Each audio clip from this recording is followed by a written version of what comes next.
y esa recombinación genética, ¿cuál es la finalidad? Que de hecho una palabra hasta suena mucho de película, ¿no? De pronto que no, pues es una recombinación y hasta para las de Marvel y no sé qué tantas cosas, ¿no? Pero, ¿qué implica esta recombinación genética? ¿Para qué? ¿Cuál es su utilidad? para que haya mayor variabilidad. Pues para mejorar se puede decir como la especie, ¿no? Ujú. Pues digo, a final de cuentas, el hecho de que haya una variabilidad, obviamente estamos aquí hablando, si nos vamos un poco más hacia arriba, de que estos son procesos reproductores. Entonces, la finalidad de de las gónadas es producir células que, con la unión de dos individuos de sexo opuesto, masculino o femenino, y la perpetuación de la especie con la producción de descendientes. Y estos descendientes, pues, tienen que ser variables genéticamente para muchos fines. A final de cuentas, bueno, tiene que ser esta parte, pero a final de cuentas, si hay una recombinación, implica también que hay aún así alguna transmisión de padres a hijos. Esto tiene dos ventajas contrapuestas, que es la variabilidad del hecho de poder, sí, justamente mejorar la especie si tenemos o adquirimos o se replican, se reproducen dos individuos que puedan tener características benéficas que por separado no las tienen, uno tiene una, el otro tiene la otra. Cuando hay una descendencia por nuestros dos individuos, pues los descendientes tienen una probabilidad mayor de tener ambas características que pueden ser benéficas para su supervivencia. Entonces, esa es la finalidad de esta recombinación. Y lo contrario pasa, ¿no? Que también había los ejemplos clásicos en la herencia, de que cuando era una reproducción muy endogámica, se le llama, que esto es que se replica el mismo material genético por una cercanía muy, en parentesco muy aproximada entre los padres, entre los dos individuos que se reproducen, pues se perpetúan las características que pueden ser, en este caso, nocivas, ¿no? Como todas las enfermedades hereditarias y toda esta situación. Entonces, esa es la finalidad. Ahora, alguien que recuerde de forma un poquito más fina cómo se da la meiosis en este caso. O bueno, podríamos empezar con la mitosis, que es un proceso más sencillo o menos complejo, y de ahí partimos para hablar de la meiosis. ¿Quién me habla, términos generales, muy generales, de lo que pasa en la mitosis? ¿Quién se acuerda? Sus fases y los procesos que implica cada fase y todo esto. Alguien que lo recuerde.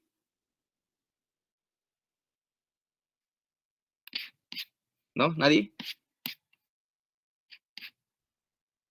Pues en la mitosis dijimos primero, ¿no? Entonces, primero, ajá, para tomarlo como base.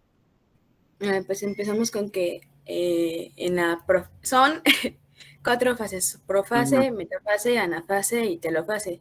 Ujú, Y ya al final la citocinesis, pero esa es más que nada la separación. En la ujú, profase hablamos más que nada de la condensación y duplicación del material genético y la disolución del núcleo. Como vamos a grandes rasgos, pues, y bueno, a grandes rasgos, ujú. en la metafase, este material genético duplicado se va a dirigir a,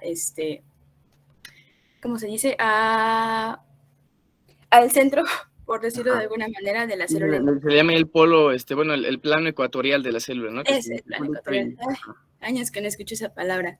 ajá. No, digo, también son cosas que de esto, al final de cuentas, se vio en biología celular y lo tienen más fresco y demás, pero que aquí en este caso, pues solo es como que para que lo retomemos como concepto. Si nos está borrando de una cosa, pues lo comentamos, pero sí es, al final de cuentas, en el centro, ¿no? En el Ecuador, como el Ecuador de la Tierra, pues se disponen en el centro ya estos cromosomas ya condensados. Y que sí, además, Paula, cuéntanos más. Me quedé en profase, ¿verdad? Creo Ajá. que sí. Bueno, fue en la profase, ajá. Ah, ya Bueno, estaba en la metafase. fase más bien la disposición. Ajá, en metafase, pues ya lo mencionó, la disposición céntrica del material genético, y además comienza a formarse el uso mitótico gracias a los centriolos que, de hecho, ya debieron haber migrado a polos opuestos dentro de la célula en división. Ujú. Este uso mitótico se va a unir a Ahí los se cortó. cromosomas que están Ya, justamente... ya. Ay, ¿se cortó? Ajá. ¿Se cortó? Sí, un poco. A ver si no de nuevo. Ay, a ver, ¿me escucho bien ahí? Ya. Sí. Ya, perdón. Es, es por Telmex. En fin. Ay, no sé en qué me quedé, pero el chiste es que los usos mitóticos se van a unir se van a unir a los cromosomas que están en el centro y van a jalar como mitad y mitad del material genético, uno hacia un polo, el otro hacia el otro. Finalmente, ya en la telofase tenemos que, bueno, si el material genético ya está distribuido equitativamente entre ambas células, cabe destacar que, al menos en cantidad, deberían tener el mismo material genético. Entonces va a comenzar la reformación de los núcleos celulares. Entonces ya es telofase. Y poco a poco, la membrana va a comenzar otra vez a formar como una pequeña división en medio para que, pues, obviamente no quede nuestra célula binucleada. Y posteriormente, durante la citocinesis, esta célula que antes era una sola se va a dividir completamente en dos, teniendo ya dos membranas separadas. Muy bien. A grandes rasgos era eso. Sí, exactamente. Pero bueno, aquí en este caso tendríamos que hablar que, bueno, sí, recordando los conceptos, que es como cromosomas, tenemos pares de cromosomas y demás situaciones. Entonces, estos son pares. ¿Por qué son pares o por qué los cromosomas son pares? Eso se llama el par 1, el par 2 y todos estos pares. ¿De dónde proviene esa situación?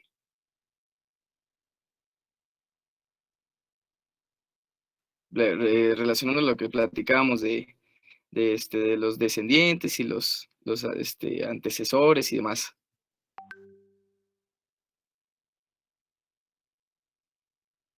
Pues que un cromosoma va a venir del padre y otro de la madre. Los cromosomas como tal, no, digo, sí es el concepto, Fer, pero en sí no es el cromosoma, es cada uno de los genes. Son pares por esa situación, pero no es como que el cromosoma completo de la papá, como el cromosoma completo de la mamá es el que venga, sino que los genes se van transmitiendo, sí, uno de cada progenitor, y pues es lo que nos da la herencia mendeliana, que esto es, pues ya lo conocen ustedes, que es un genes autosómicos, los dominantes, recesivos y demás, pues es lo que nos da esta situación. Pero los pares implica, en cierta forma, o proviene el hecho de que sí provienen uno del padre y otro de la madre, y se disponen ya en cromosomas que no son exactamente los mismos, justamente por lo que se comentaba al principio, que era esta variabilidad o recombinación del material genético. Ahora, ya tenemos como, grosso modo, lo que pasa en la mitosis. Y en la meiosis, ¿cuál es la diferencia con las fases, los procesos? ¿Qué es lo que ocurre ahí? ¿Cuáles son también esas diferencias? Grandes rasgos, porque también ahí en su momento lo vieron con muchas cosas moleculares y demás, y yo entiendo que no nos acordemos de eso, pues es también totalmente natural, pero esos conceptos básicos de diferencia, ¿qué es lo que ocurre?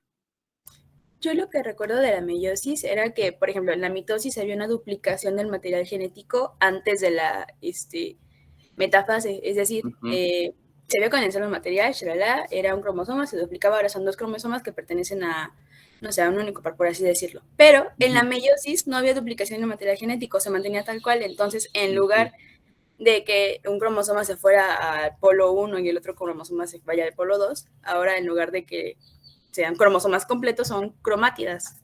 Y la diferencia entonces de la cromátida, ¿cuál sería? ¿Verdad? ¿Cuál sería la diferencia entre el cromosoma y la cromátida? Que la cromátida es no sé cómo decirlo, es la hebra, la mitad, por así decirlo. No sé cómo explicarlo. Hay un concepto muy curioso que de hecho los genes los alelos, los genes que a final de cuentas son el alelo, pues es la característica que nos confiere, y el gen pues es lo que modula a nivel del material del ADN esta situación, que tenemos que un alelo, un gen puede ser homólogo o puede ser hermano. ¿Y cuál sería la diferencia? ¿Cuál se les ocurre que sea esa diferencia entre ambos?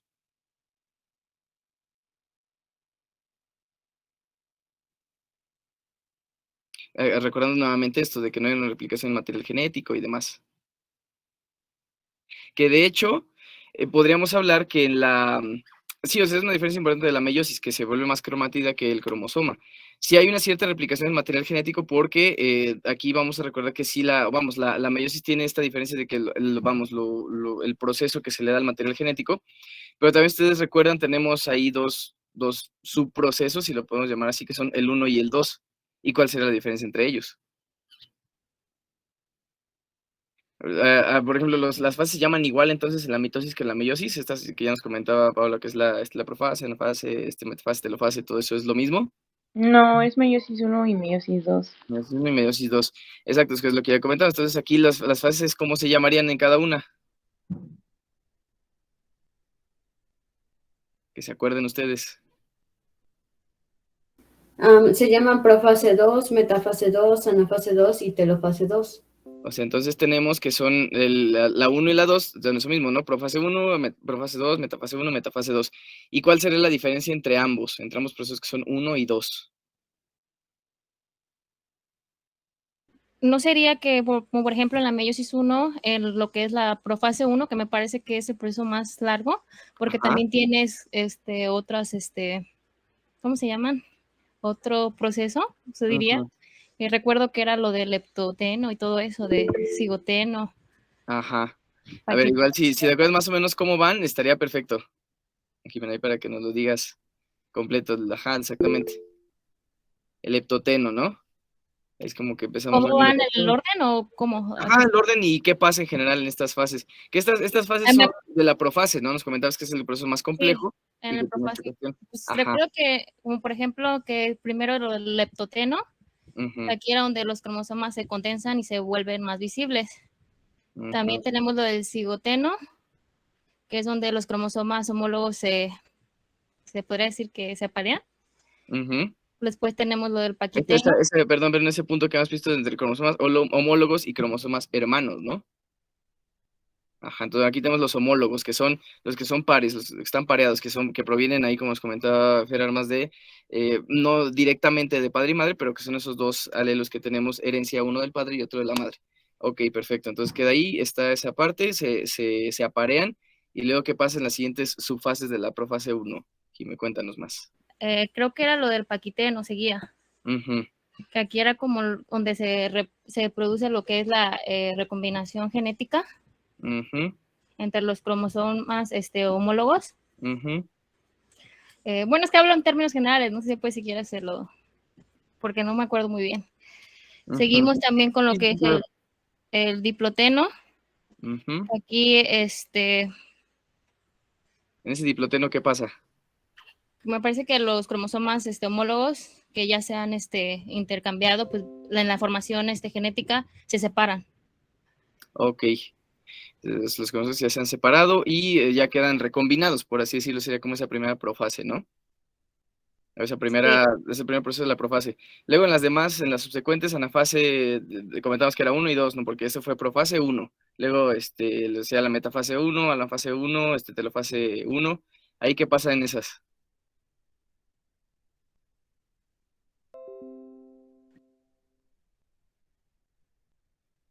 En la metafase 1, Ujú. pero no todavía falta, como por decir el último, que era la diecinesis de la profase, que es Ok. donde el núcleo Ajá, desaparece y ajá. y los cromosomas van a quedar en el citoplasma celular. Ujú, Y me parece que ya ahora sí de ahí sigue lo que es la metafase 1, ujú. ¿Y ahí qué pasa? que ahí es donde los centrosomas, que es donde se desarrollan las estructuras del uso mitótico. Ajá, nuevamente muy parecido al de la mitosis, ¿no? Ujú. Ujú. Eso es ahí de Y más. Entonces podríamos hablar ahí que, bueno, ya para irnos un poco más rápido, lo que pasa en esa de meiosis 1, ya en esas siguientes fases, es algo muy parecido a lo que pasa en la mitosis, ¿no? La disposición en el plano ecuatorial y la división o la separación, en este caso, que aquí es algo muy importante, muy relacionado a lo que mencionaba Paola, que entonces ya no son cromosomas, sino son cromátidas. Y aquí vemos esta diferencia, que en la mitosis convencional se separan los cromosomas homólogos separan los dos cromosomas o los dos pares que se han generado, estos somos cromosomas homólogos o que son el mismo, final de cuentas, porque él ya nos comentaba que el material genético se replica antes de empezar este proceso. Entonces tenemos aquí 4 copias, en dado caso, si lo podemos llamar, no son los dos cromosomas homólogos que son de padre y madre, y de cada uno de ellos hay una copia. Entonces de cada número cromosómico tenemos cuatro variantes, no son copias específicamente, dos son copias y dos son, son dos y dos copias, dos copias del padre, dos copias de la madre o de cada uno de los homólogos. Entonces son los que llamaríamos los cromosomas hermanos. Entonces, esos son los que en la mitosis se separan los que son hermanos para que cada hermano le quede a cada una de las células. Esas son las que son hermanas, a final de cuentas, son las dos producidas de la primera célula madre, que le podemos llamar, que no es como tal, porque aquí en este caso de esa primera célula se dividen estas dos. Pero la diferencia con la meiosis es que aquí lo que se separan, o lo que son, en lugar de que separan los dos que son hermanos, separan los que son los dos homólogos. Entonces, lo que nos queda dentro de cada célula en la primera división, que es la primera fase de la meiosis, las meiosis 1, serían hermanos los que nos quedan, no nos quedan esos homólogos, ya no queda esa misma célula funcional, sino que por eso es de que después debe subdividirse este material en ya lo que sigue las siguientes fases, que son la meiosis 2, profase 2, metafase 2, que es algo muy parecido, pasa el mismo proceso, o un proceso bastante similar, no exactamente igual, pero es muy similar, que es la disposición del uso mitótico y la separación en esta ocasión de estas cromátidas ya no se dividen, o sea, ya no hay una duplicación del material genético para que tengan lo mismo. ¿Y esto cómo se le conoce? A final de cuentas, este proceso implica que las células tienen dos diferencias que se denotan con dos palabras muy específicas en cuanto a su material genético, tanto células somáticas como células, en este caso las células reproductoras, los gametos. ¿Cuál es esa diferencia? ¿Cómo se le llama? ¿Cómo se conoce? Se refiere Ah, Ajá. a A que ver, la Bianca. meiosis va a producir células somáticas diploides Ujú. y lo ¿Y que la meiosis? en la meiosis se producen 4 gametos haploides. Exactamente, por esa misma situación. O sea, entonces ahí ya vemos la diferencia entre ambas cuestiones. Y tanto en espermatogénesis como en ovogénesis se da esa misma situación. Ahora, ya hablando un poco más a detalle de los procesos o la diferencia, ya vimos las similitudes, ¿no? Que son lo que se lleva a cabo en la meiosis, y que ese es el resultado final, esto último que nos comentaba Jiménez, lo fundamental, ¿no? Que son células haploides con la mitad del material genético, y que cada una de esas células haploides, y que ese material genético implica que cada una de ellas solo tiene un solo alelo, que puede ser el que deriva del padre o el que deriva de la madre, y que ya después se recombinan en la descendencia. Que ahí hasta, si se dan cuenta ustedes, podemos hablarlo con el famoso, la famosa palabra que dicen las abuelitas y demás, pues de que abuelea, ¿no? Y que son ahí como que incluso ahí es donde pueden algunos fenotipos que son, bueno, que no estaban presentes de forma muy evidente en la persona, pues están ya presentes como o pueden estar presentes ya en la tercera generación, ya en la generación de nietos, le podemos llamar ahí, porque en esta recombinación, pues estas características ya son evidentes y ya se vuelven fenotípicas, ¿no? Es solo genotípicas, perdón, que esa es la palabra que utilizamos cuando están presentes en el código genético, pero que pueden o pueden no expresarse, ya es un fenotipo, el cual sí ya es visible cuando las condiciones se prestan, ya sea que sea una unión de dos alelos similares en la herencia mendeliana, o la presencia de que sea un gen o una característica dominante, pues ahí es donde se empieza a expresar. Bueno, aquí veremos, tenemos por acá. Ajá.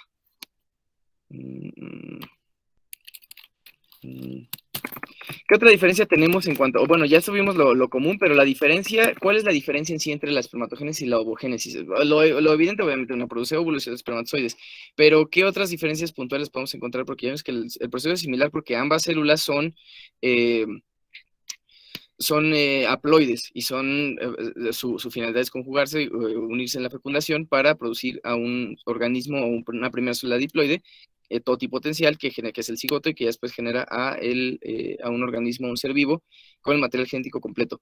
Pero en sí el proceso de la producción de cada uno de estos gametos distintos, de estos dos gametos ahí dicotómicos, ¿cuál es la diferencia entre ambos procesos? que la espermatogénesis va a durar toda la vida, ¿no? Y la ovogénesis, pues no. Esa es una cuestión ahí importante. Es una diferencia importante, pero entonces, ¿qué otra tenemos? Yo Ajá, también a ver, Lalo. recuerdo que en la espermatogénesis se obtenían 4 células como Ajá, funcionales, por así decirlo, 4 espermatozoides, y en la ajá, ovogénesis solo se adquiría un óvulo y los otros 3 eran cuerpos polares, como tal, como que no tenían la función del óvulo, pues, no sé cómo se le podría decir. ajá, exacto. Entonces, esa también es otra diferencia. Son las dos diferencias importantes que podemos encontrarle a esto, y pues tienen absolutamente toda la razón. Si nos vamos aquí a ver lo podemos revisar aquí en la imagen. Vamos a ver, compartimos una ventana. Y aquí está. Listo, ya lo pueden revisar ustedes, que digo, muy esquemático también, pero vemos que en un inicio las células germinales diploides, que son estas, ya sea la espermatogonia o la ovogonia o oogonia, así con doble O como lo menciona el diagrama, se dividen como cualquier otra célula somática por mitosis. Ya una vez que eso ocurre, ya cuando se empiezan estas células se diferencian como espermatocitos, ya es cuando se lleva a cabo la meiosis, que es lo que estamos viendo en un inicio. Como bien lo comenta Brian, una de esas diferencias principales es de que en un inicio, en la meiosis 1, que está esquematizada en el caso de la espermatogénesis, cuando se dividen esas dos células, que es esa mitosis 1, vemos esa primera replicación en la cual el material genético se va separando. Eso deriva son células que los dice ahí el diagrama del espermatocito de segundo orden o secundario, espacios primarios, secundarios, y en esos secundarios es donde se lleva a cabo la meiosis 2, que es la que ya nos deriva en células haploides, que son las espermátidas, y que son llevadas a cabo posteriormente, o que van adquiriendo sus características diferenciales, esa diferenciación, especialización de la célula, que a final de cuentas lleva a espermatozoides maduros, haploides y funcionales, que son 4, a final de cuentas. Es una división que tiene esta misma característica exponencial que veíamos en otros temas, ahí en la cuestión de la amplificación de efecto y demás, que es esta división de esta forma, ¿no? Logarítmica y exponencial y demás, que empieza siendo una célula, empieza siendo 2 y luego empieza siendo 4. Ahí se detiene el proceso porque el material genético no nos permite más, pero esto obviamente se lleva a cabo porque hay presentes espermatozoides, los espermatocitos de primer orden que quedan continuos, espermatogoides que quedan, en el caso del hombre, quedan activas toda la vida, y por eso el proceso se puede llevar a cabo toda la vida. Obviamente empezando de forma puntual desde la pubertad. En la infancia, como ya lo comentábamos, pues se encuentran ahí detenidos. El proceso puede llevarse a cabo, pero se encuentra teniendo una espermátida. Todavía no está, de hecho se encuentran las 4 fases. Ya llega a haber espermátidas, pero no son, vamos, falta la estimulación que va a dar, que viene dada por todo lo que vamos a comentar, final de cuentas, por una cuestión hormonal, para la especialización de estos espermatozoides que ya son funcionales y que por ende ese es el paso de la infancia, la pubertad, hacia el individuo adulto que ya es capaz de reproducirse. Es la diferencia entonces en este caso que se producen estas 4 células y se dan cuenta en la oogénesis. No se producen, uno pensaría que pudieran producirse 4 óvulos, pero no es el caso. Aquí realmente la diferencia cuando tenemos esta producción de ya las células haploides maduras, muchos, o digamos, estas 4 divisiones que se presentan, o esta división que al final deriva en 4 células distintas en la espermatogénesis, más bien aquí 3 de esas 4 divisiones generan estos que se llaman como corpúsculos o cuerpos polares, que solo son inclusiones de citoplasmáticas rodeadas por la membrana, que solo contienen material genético que pudiésemos llamarle de desecho, que no se utiliza para producir nuevas células. Todos los demás orgánulos y demás se llevan a cabo o se aprovechan ya como tal en el óvulo. ¿Y por qué se les ocurre que pase esto? ¿Cuál podría ser el origen de esa situación? Es un buen punto de reflexión, porque en un óvulo solamente se produce una sola célula, en el caso de la ovogénesis, y en la espermatogénesis sí se pueden producir 4 células en una sola, en una división, digamos, en uno de estos procesos. A nivel celular, ¿cuál sería la diferencia? ¿Cuál es la diferencia importante entre óvulos y espermatozoides? También como células tal cual.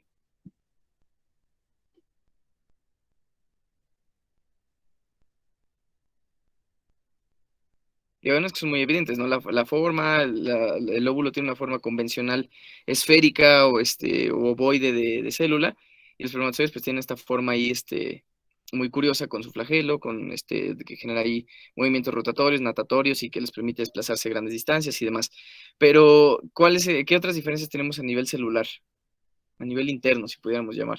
Cuanto a la estructura, que de hecho viene mencionada en el mismo texto, la estructura de espermatozoides, que ¿cuál es? Hay quien me la describe más o menos.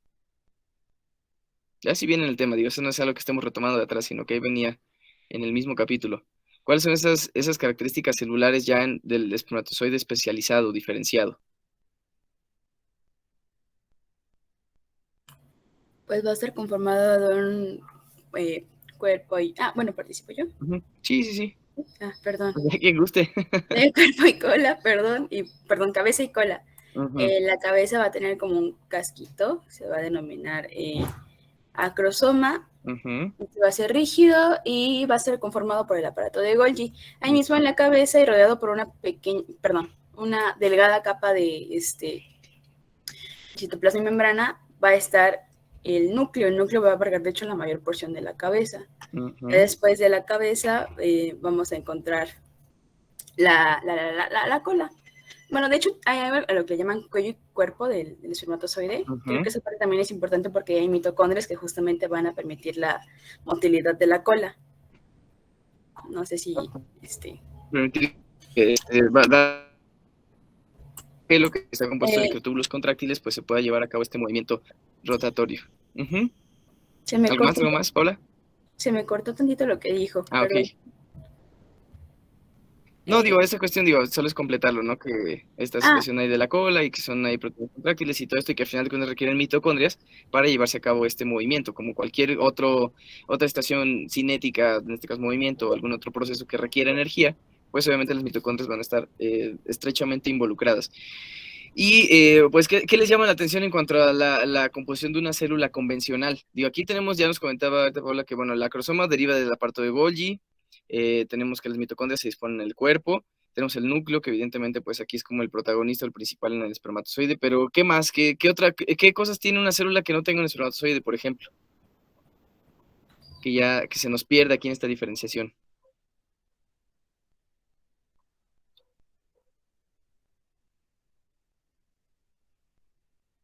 Uno que me salta mucho a la vista, pues sería el retículo endoplásmico, ¿no? Que no lo menciona en ningún lado, que ya no está presente, que degenera o que lo que lo compone se aprovecha para realizar o para producir otras estructuras aquí en el espermatozoide, pero ya no está presente, lo cual está presente en el óvulo. De hecho, pues bueno, lo que dice la literatura, lo que se sabe ya obviamente analizando este proceso, es que quien contiene las células, y eso es algo importante, hay algo particularmente con mitocondrias, ahorita lo último que estamos platicando, que en cuanto a herencia que estamos platicando también, tiene una situación muy particular, muy peculiar. ¿Quién se acuerda de ella? Cuando estamos hablando de mitocondrias y de herencia. Que las mitocondrias solo se heredan de la madre, ¿no? ¿Y por qué es esto, Brian? ¿A qué se debe esto? Porque justamente las mitocondrias están en el cuello, ¿no? Y cuando se combinan, pues solo entra la cabeza del espermatozoide. Y la cabeza ya no tiene cuello, no tiene mitocondrias. Es decir, que se pierden, que solamente se conservan las de la madre. Y lo mismo podríamos decir de esto que les comentaba, el retículo endoplásmico. El espermatozoide no tiene nada de esto. Entonces, todos estos orgánulos celulares solamente se derivan de la madre porque el óvulo es el único que es capaz de tenerlos. ¿Por qué los pide el espermatozoide? Porque es unas por otras, y lo estamos viendo también. Si tienen que producir 4 células, aquí recordar que la meiosis también la particularidad de que no deriva estas células somáticas que después generan, si ustedes lo recuerdan también en la mitosis, cuando ahí está la citocinas, la división de la célula, también los orgánulos celulares se dividen de forma equitativa, para que se divide una porción del Golgi y una porción de los retículos endoplásmicos, y eso se vuelven a replicar o adquieren un tamaño de célula madura, célula adulta, conforme estas dos hermanas se diferencian. Pero en la meiosis, lo único que se replica, lo único que se modifica es el material genético. Los orgánulos como tal no se someten a ese mismo proceso. En el caso de los espermatozoides se diferencian o se pierden para llevar a cabo la célula ya al gameto maduro. En el caso del óvulo siguen estando presentes, pero no se pierden en esta división con los cuerpos polares. El cuerpo polar únicamente es desechar el material genético que no se utiliza o que no puede derivar en una nueva célula funcional, porque no se van a perder estos orgánulos. Sería una pérdida de energía, una pérdida de recursos, que pues sería bastante inútil en este caso, porque la meiosis, recordad que es un proceso que viene programado de forma muy diferente a la mitosis. La mitosis sí viene con esa programación de una división de células gemelas, hermanas, que cada una tiene sus procesos y que va a continuar sus procesos por separado, pero aquí en este caso, pues la finalidad no es una replicación del tejido, es una especialización hacia una célula que tiene una función específica, en este caso reproductiva, y pues es conservar la mayor energía posible porque el proceso así lo dicta. O sea, no hay una programación para que se dividan los orgánulos y que tengamos mayor presencia de estas mismas funciones celulares. Eso se lleva a cabo en fases superiores, ya en la fase de proliferación de las células germinales. Esas sí llevan a cabo mitosis y esas sí se van dividiendo con los orgánulos celulares. Pero aquí, más que una división o una replicación de células, lo que le podríamos llamar a la meiosis es un proceso de especialización, de que la célula se vuelve específicamente diseñada para la reproducción y para su conjugación con la contraria, que en este caso es espermatozoides y óvulos. Y por eso es de que el corpúsculo polar o los cuerpos polares solamente tiene este material genético que para que la célula al final de cuentas llegue a ser haploide, pues implica que tiene que perder material genético, y ahí es donde se va perdiendo en esos procesos con los cuerpos polares, y sería también esa otra diferencia. Esa misma situación, el hecho de que en apariencia la ovogénesis no sea tan eficiente para producir células en una cantidad o en número como lo es la espermatogénesis, eso también proviene del hecho de, o de ahí es un factor importante que explica, porque la ovogénesis es un proceso limitado, que es lo que ya nos comentaban, que, que la espermatogénesis puede llevar a cabo desde que se inicia, durante toda la vida, tiene sus ritmos de variación, evidentemente, pero la ovogénesis tiene solo, o genera una reserva de óvulos o de gametos, que si recuerdan el texto, que ya viene en números, cuántos ovocitos primarios o cuántas células germinales empiezan siendo, y de ahí cómo va bajando su número conforme a las etapas de la vida. ¿Quién se acuerda?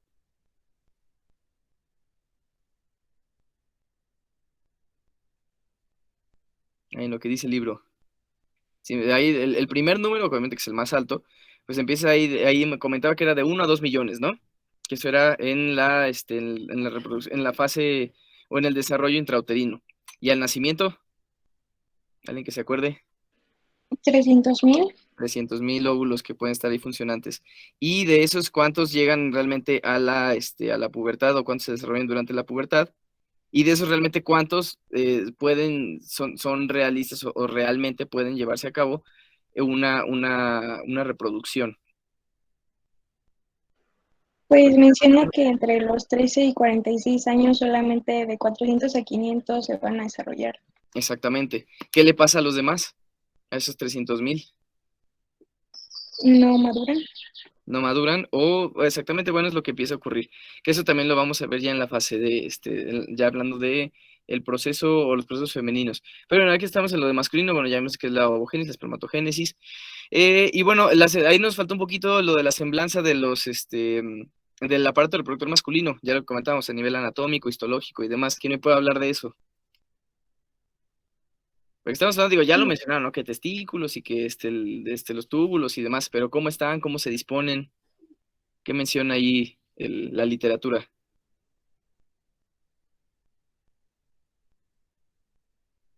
A ver, ¿quién se acuerda? Bien, a ver quién lo describe.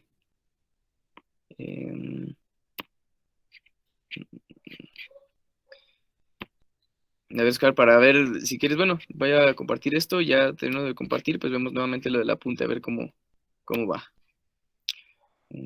Sobre la anatomía del hombre. Ya lo vamos a poner ahí, si lo quieres explicar tú, Fer, pues ya, ahí está puesto. Bueno, pues iba a decir que está formado por pues la uretra, la próstata, los testículos van a estar pues el epidídimo, los conductos deferentes, también los conductos seminíferos, bueno, las vesículas seminales, ahí dice en la imagen, y bueno, van a generar obviamente el esperma, que bueno, había leído que van a tener una vida media de 1 o 2 días, y van a tener una velocidad de 1 a 4 milímetros, creo que decía, por minuto. Creo que nada más. Sí, en general sí, esta parte, ¿no? Ahora, aquí lo estamos viendo, y que me gusta mucho este diagrama porque lo tenemos aquí, es el espermatozoide, que es como que en su esquina inferior derecha, lo pueden ver, y que se dispone aquí en cada uno de estos túbulos. Ya en el testículo ustedes alcanzan a ver estos lóbulos que nos comenta ahí, significa que cada uno de esos lóbulos está compuesto por estos conductos seminíferos muy enrollados, muy empaquetados en estos lóbulos, empacados en estos lóbulos, y si ustedes ven al corte, entonces, si ven un corte de cada uno de estos lóbulos espermatozoides, ¿cómo lo ven? ¿Cómo se les ocurre que se vea? Les ponemos uno.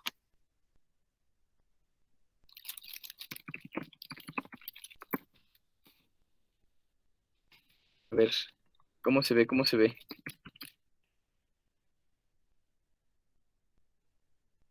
Aquí vamos a poner, está bastante bueno.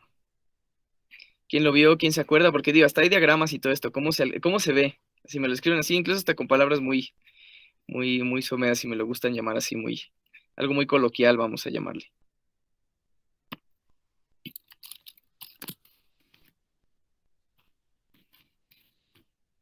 ¿No? ¿Nadie se le ocurre nada? ¿Lo enseñamos de una vez?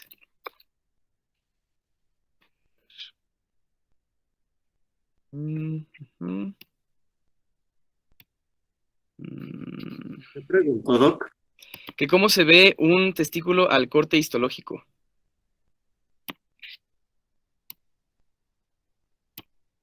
Pues se va a ver como enrollado, ¿no? Como enrollado. Ahí se ve como unos rollos cuando lo cortamos, Pues no rollos, pero así como muy juntito todo. como muy junto todo. Bueno, lo podríamos llamar de esa forma, ¿no? Pero vamos a verlo ahorita más a detalle, que es este de acá. Y que lo pueden ver un poquito más, que se ven como estos círculos, como estos, parecen incluso hasta los folículos, ¿no? De pronto que veíamos ahí en la tiroides, que no, aquí en este caso no son folículos, el folículo era esférico, ustedes lo recuerdan. Aquí en este caso son estos túbulos que está totalmente empaquetado y enrollado y lo estamos viendo así, que si lo viéramos hasta podríamos confundirnos, que podría tener una estructura parecida, y nuevamente utilizando palabras muy coloquiales para comparación de todo, pues son unos rollos de espagueti, ¿no? Unos carrizos ahí que si los cortamos se vería algo muy parecido. Pero aquí no es que sean varios, es que es un solo túbulo que se va enrollando una y otra vez y al cortarlo pues se ve como si fueran muchos túbulos, pero es el mismo en dado caso. Si el intestino lo pudiéramos cortar, obviamente aquí en esta cuestión el intestino es mucho más grande, mucho más voluminoso, no se vería de esta forma, pero en ocasiones en algunos cortes, por ejemplo, de tomografías, llega a verse de esa misma forma, porque es un empaquetamiento de un solo túbulo que al estar tan enrollado, tan empaquetado, pues se ve como si fueran varios. Ya lo estamos viendo entonces. En cuanto a histología, en cuanto a las células importantes del testículo, ¿quién me puede hablar de ellas? ¿Qué son? ¿Para qué sirven? Ya obviamente me hablaron de las espermatogonias, sobre todo lo que son las células que producen los gametos, a final de cuentas, pero ¿qué otras células tenemos? Las de Sertoli. ¿Y cuáles otras? Las de La Leydig. Leydig. Sertoli y Leydig. Muy bien, ¿y para qué sirve cada una de esas? Las de Sertoli me parece que iban a ser para justamente el desarrollo, ¿no? Del esperma. Y las de Leydig no recuerdo. Karen, pues era de lo principal del tema. A ver quién sí se acuerda. No, esa a lo mejor era menos, Andrés, aguas con eso.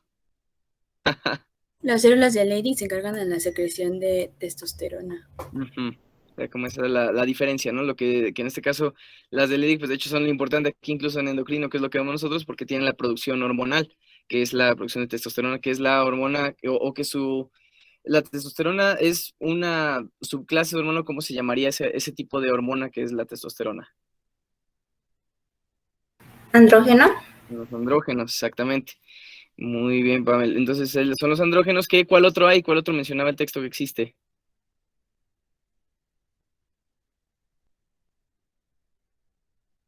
Que les doy pistas, que decía que era más potente y que no sé qué. Porque la testosterona es un andrógeno y que otro andrógeno estaba también ahí mencionado de forma importante. Dihidrotestosterona, ¿no? O algo así. La dihidrotestosterona, que es la que mencionaba, que es más potente, que es en menor cantidad.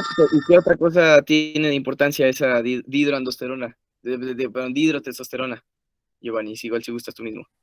Pues, aparte de su afinidad y tener que requerir de la 5-alfa reductasa, creo que es la enzima que se encarga de la síntesis, tiene muchísimo más afinidad por el receptor de andrógenos. ¿Sí es el de andrógenos? Creo que se llama así el receptor de andrógenos. Sí, es esa afinidad que comentábamos, que ya lo mencionamos. ¿Y qué más? Esa misma ¿Qué implica eso de afinidad. que sea convertida por la 5-alfa reductasa? ¿Mande? ¿Qué implica eso que sea convertida con la 5-alfa reductasa?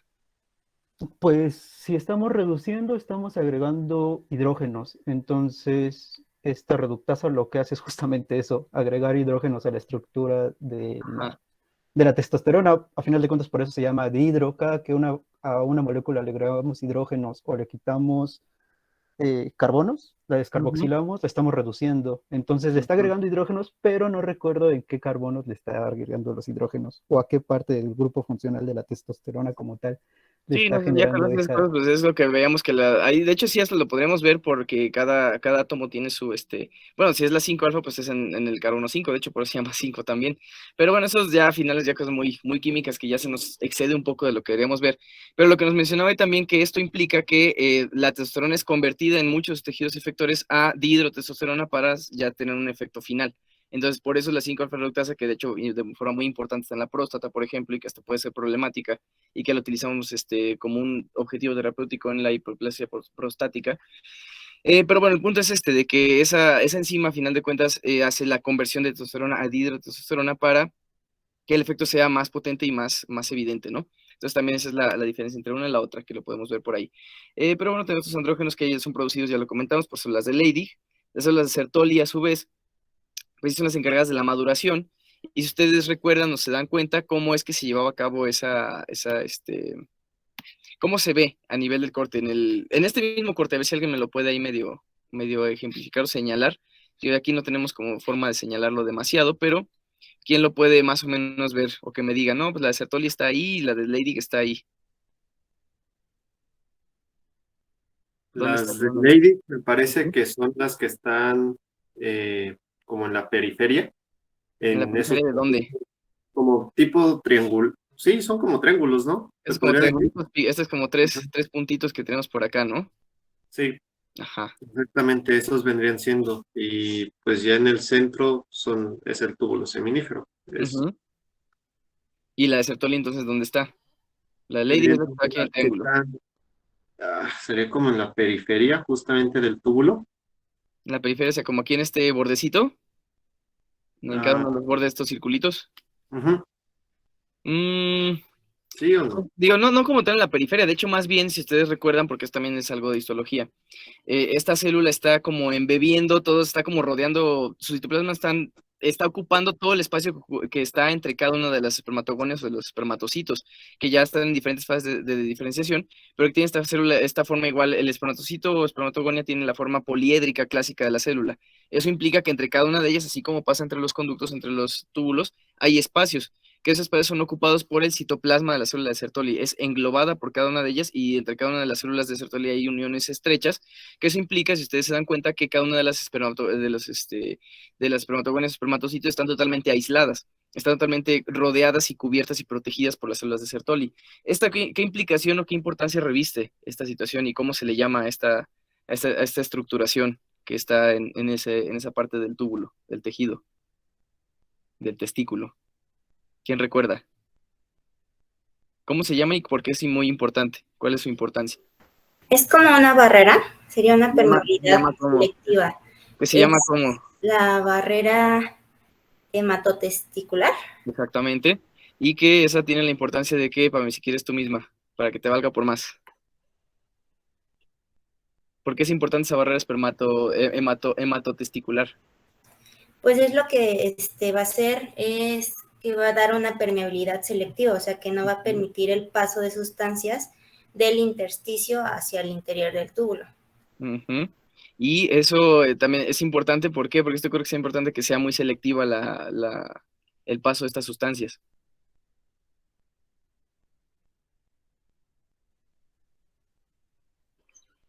¿Por qué no puede ser tan libre como en otros lados? ¿O cuál sería la ventaja o beneficio de que sea más restringido? Porque nada más se requiere el paso de la testosterona, ¿no? ¿Crees que nada más la testosterona sea la única que tenga que llegar ahí? Bueno, y los nutrientes, ¿no? Para el esperma, la maduración del esperma. Bueno, esa es una cuestión de, sí es importante, pero ¿por qué no queremos que llegue alguna otra cosa? Entonces, en dado caso, si solo queremos que lleguen puntualmente esas sustancias que ya comentamos, ¿por qué no puede llegar lo demás? Lo que puede llegar, por ejemplo, al intestino, lo que llega a cualquier otro lugar del cuerpo. ¿A quién más se le puede ocurrir por qué no?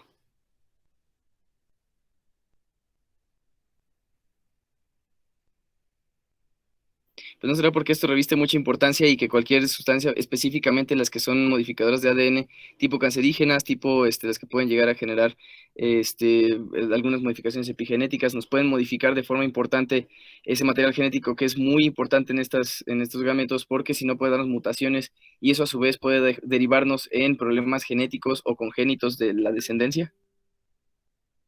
Algo por el estilo, ¿no? Finalmente es preservar esta cuestión, porque es evitar al máximo mutaciones que puedan implicar que la descendencia salga con características o que nazca con características que pueden ser incluso desde patologías hasta situaciones que puedan poner en riesgo la supervivencia de la especie. Por eso es que existe esta barrera hematoencefálica que es análoga a otra barrera hemato que existe en otra parte del cuerpo, que ¿cuál es? La hematoencefálica. Hematoencefálica. Exactamente, que también reviste también la importancia, siendo que el cerebro es el órgano que coordina todos los demás procesos del cuerpo, que integra la información y que es el que nos permite que se lleven a cabo grandes o gran parte de esos procesos. También tiene que ser muy selectivo para que no lleguen otro tipo de sustancias que puedan comprometer esa función tan crítica. Entonces, esa es la situación, o esa es la finalidad de estas barreras hematoalgo, en este caso hematotesticular, que impide que esos procesos muy críticos que son tan especializados y tan exquisitos puedan verse afectados por estos factores externos, que en otros lugares, pues digo, obviamente pueden afectar en otras partes del cuerpo, pero que no son tan fundamentales. Ahora, muy bien. Tenemos ya, como ya mencionamos, los andrógenos, la testosterona, hidrotestosterona y demás, que son lo que nos compete aquí en el rubro de endocrino. Vimos lo que es la reproducción, porque al final de cuentas creo que no lo ven mucho en otros lugares o en otros puntos como una cuestión básica, entonces siempre es bueno revisarlo. Pero ahora, ya hablando como tal de lo endocrino, en este caso los andrógenos, ¿cuál es la función de estas hormonas a nivel corporal? Que es lo que también nos compete mucho, ¿no? Saber las hormonas qué efecto tienen y pues entenderlas, estudiarlas y demás. Los andrógenos, testosterona y todo esto que ya comentamos, ¿cuál es su función en el cuerpo? ¿Qué efectos generan? ¿Quién lo recuerda? Podría ser que en la testosterona, que pues esta va a ser esencial para el crecimiento y la división de las células germinales testiculares. Y bueno, esto va a ser pues el primer paso para la formación de los espermatozoides.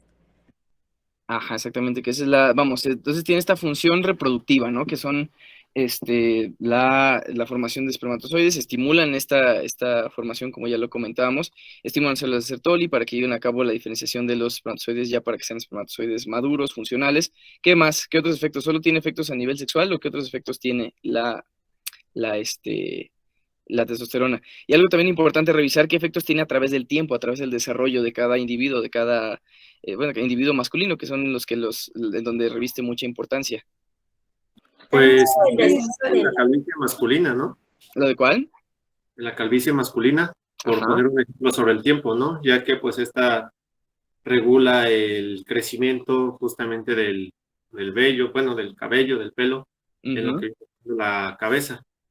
Y esta pues funciona en cuanto podemos hablar que es el apartado de piel y anexos, ¿no? Que es en lo capilar, exactamente, que es lo de la calvicie y que a su vez propicia el hirsutismo, se le llama, que esto es la vellosidad en el resto del cuerpo. Ajá, muy bien, ese es un factor importante. ¿Qué otros procesos se modifican por medio de la testosterona? A ver,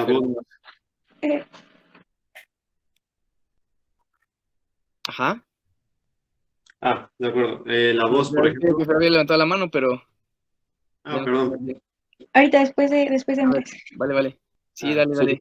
También la voz, cuando igual ya se empieza el desarrollo ya del infante ¿qué eran? Los 12, 13 años.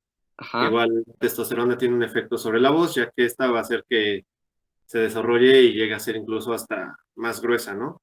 Exacto, que es que todo este tipo de cosas, de hecho, les podemos englobar en una palabra, en una frase, en un nombre muy especializado, que es, ¿cómo se llaman? Empieza con caracteres. La pubertad. Ajá, en la pubertad pasa todas estas diferencias, estos caracteres, ¿que son qué? ¿Caracteres sexuales? ¿Caracteres sexuales qué?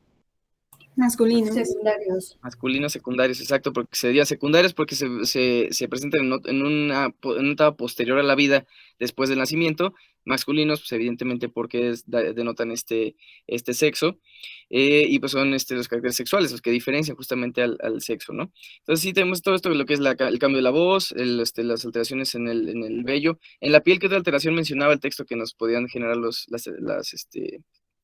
andrógenos? Aumento de la aparición de acné. El grosor, ¿no? Ajá, la modificación de las glándulas sebáceas que las vuelve, o que las hipertrofia en cierta forma, a la producción de grasa, y eso puede derivar en presencia de acné también. Entonces, esa es la otra parte también. ¿Qué más? ¿Qué más nos falta? También en los hombres el descenso de los testículos. Ajá, es algo muy importante también que genera, y eso también relacionándolo a las etapas de la vida. Todo esto que me está comentando, el desarrollo de caracteres sexuales secundarios, se da a partir de la pubertad, pero esto es un proceso que se da en la parte o en la etapa neonatal. Eso que nos comenta aquí Fer Armas el descenso testicular. ¿Y qué más? Un poquito antes de esa fase, ¿para qué otra cosa son importantes los andrógenos, la testosterona? También sería el desarrollo muscular, ¿no? Que que ayuda. Y a diferencia, por ejemplo, de lo que son las mujeres, pues son un 50% más desarrollo muscular en hombres, ¿no? Exacto, que esa es una diferencia importante, que lo vamos a ver que ambas hormonas pueden generar un cambio, cambios metabólicos o generar modificaciones metabólicas.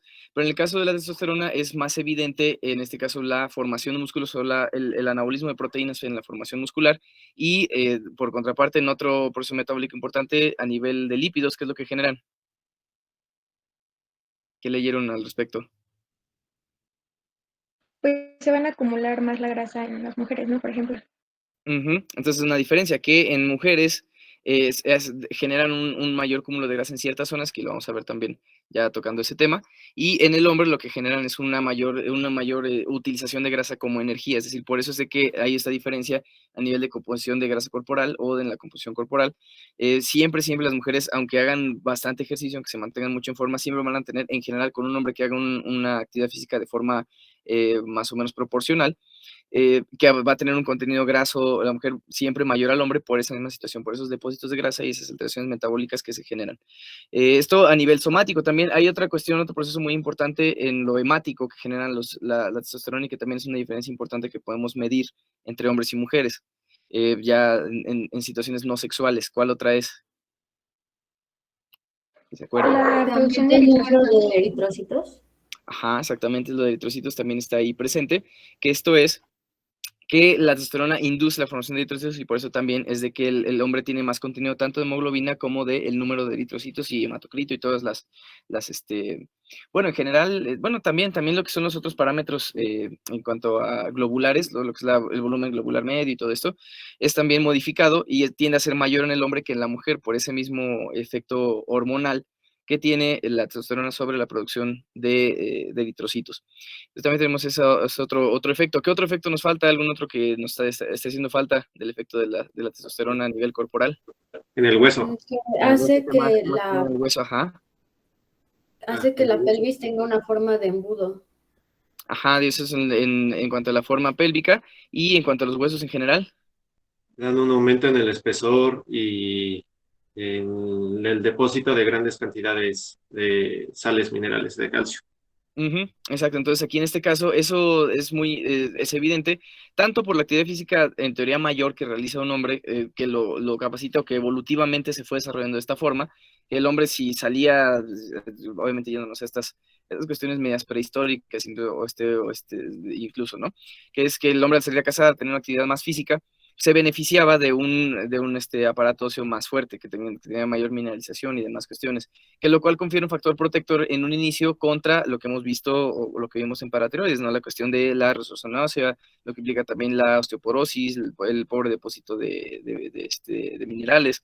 Entonces, ese efecto que se mantiene por la presencia de testosterona durante la vida, que está presente también en las mujeres, pero que la gran diferencia, y que lo vamos a ver también, es el cese que llega a tener o la disminución importante que llega a haber de hormonas en las mujeres y que eso es lo que predispone por todo este proceso que comentamos hacia la osteoporosis que tiende a ser mayor en mujeres, pero que en hombres después de una etapa sí es que hay una disminución importante de andrógenos, que en el hombre muy raras veces llega a ser cero, muy raras veces llega a abolirse como tal, salvo que haya una patología subyacente, pero sí, conforme avanza la edad, conforme se llega al envejecimiento, tiende a bajar esta presencia de hormonas, que eso también puede predisponer a una menor mineralización ósea y por ende incluso ya hasta llegar a osteoporosis en hombres, si el efecto llega a ser de cierta magnitud.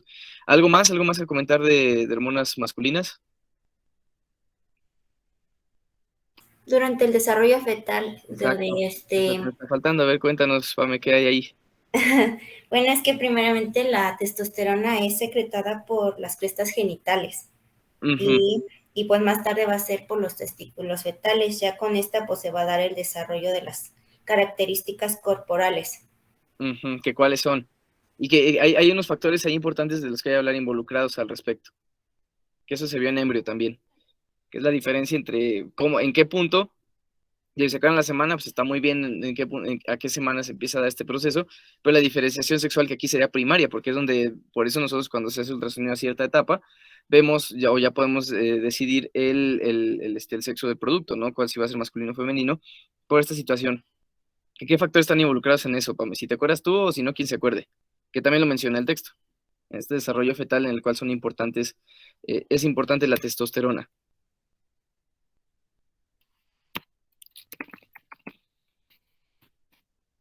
Pues la testosterona se empieza a formar a partir de la 7ª semana. Ajá. Bueno, recuerdo que era algo de que primero las células germinales van a migrar a las crestas genitales por alrededor de la 6ª semana. Ajá.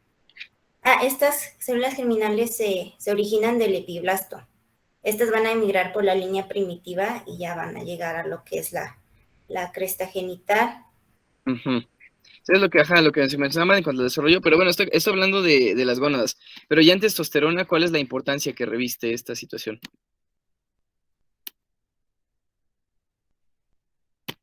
Pues les digo, si les suena, si les digo unas siglas, a ver si a alguno les suena las siglas SRY, que viene en el texto también. Sí, la que codifica el factor de determinación testicular, ¿no? Es una proteína. Exacto. ¿Y esa qué induce esa proteína? Eso que a fin de cuentas las siglas denotan al gen y que al final se produce esta proteína igual, la misma, ¿no? La proteína SRY, que ¿qué es lo que genera? Otra pista que a lo mejor le suena algo del Müller. ¿Qué implicaría esta célula en sí? Que esta proteína es un qué en cuanto al Müller y que hay un nombre muy específico de esto.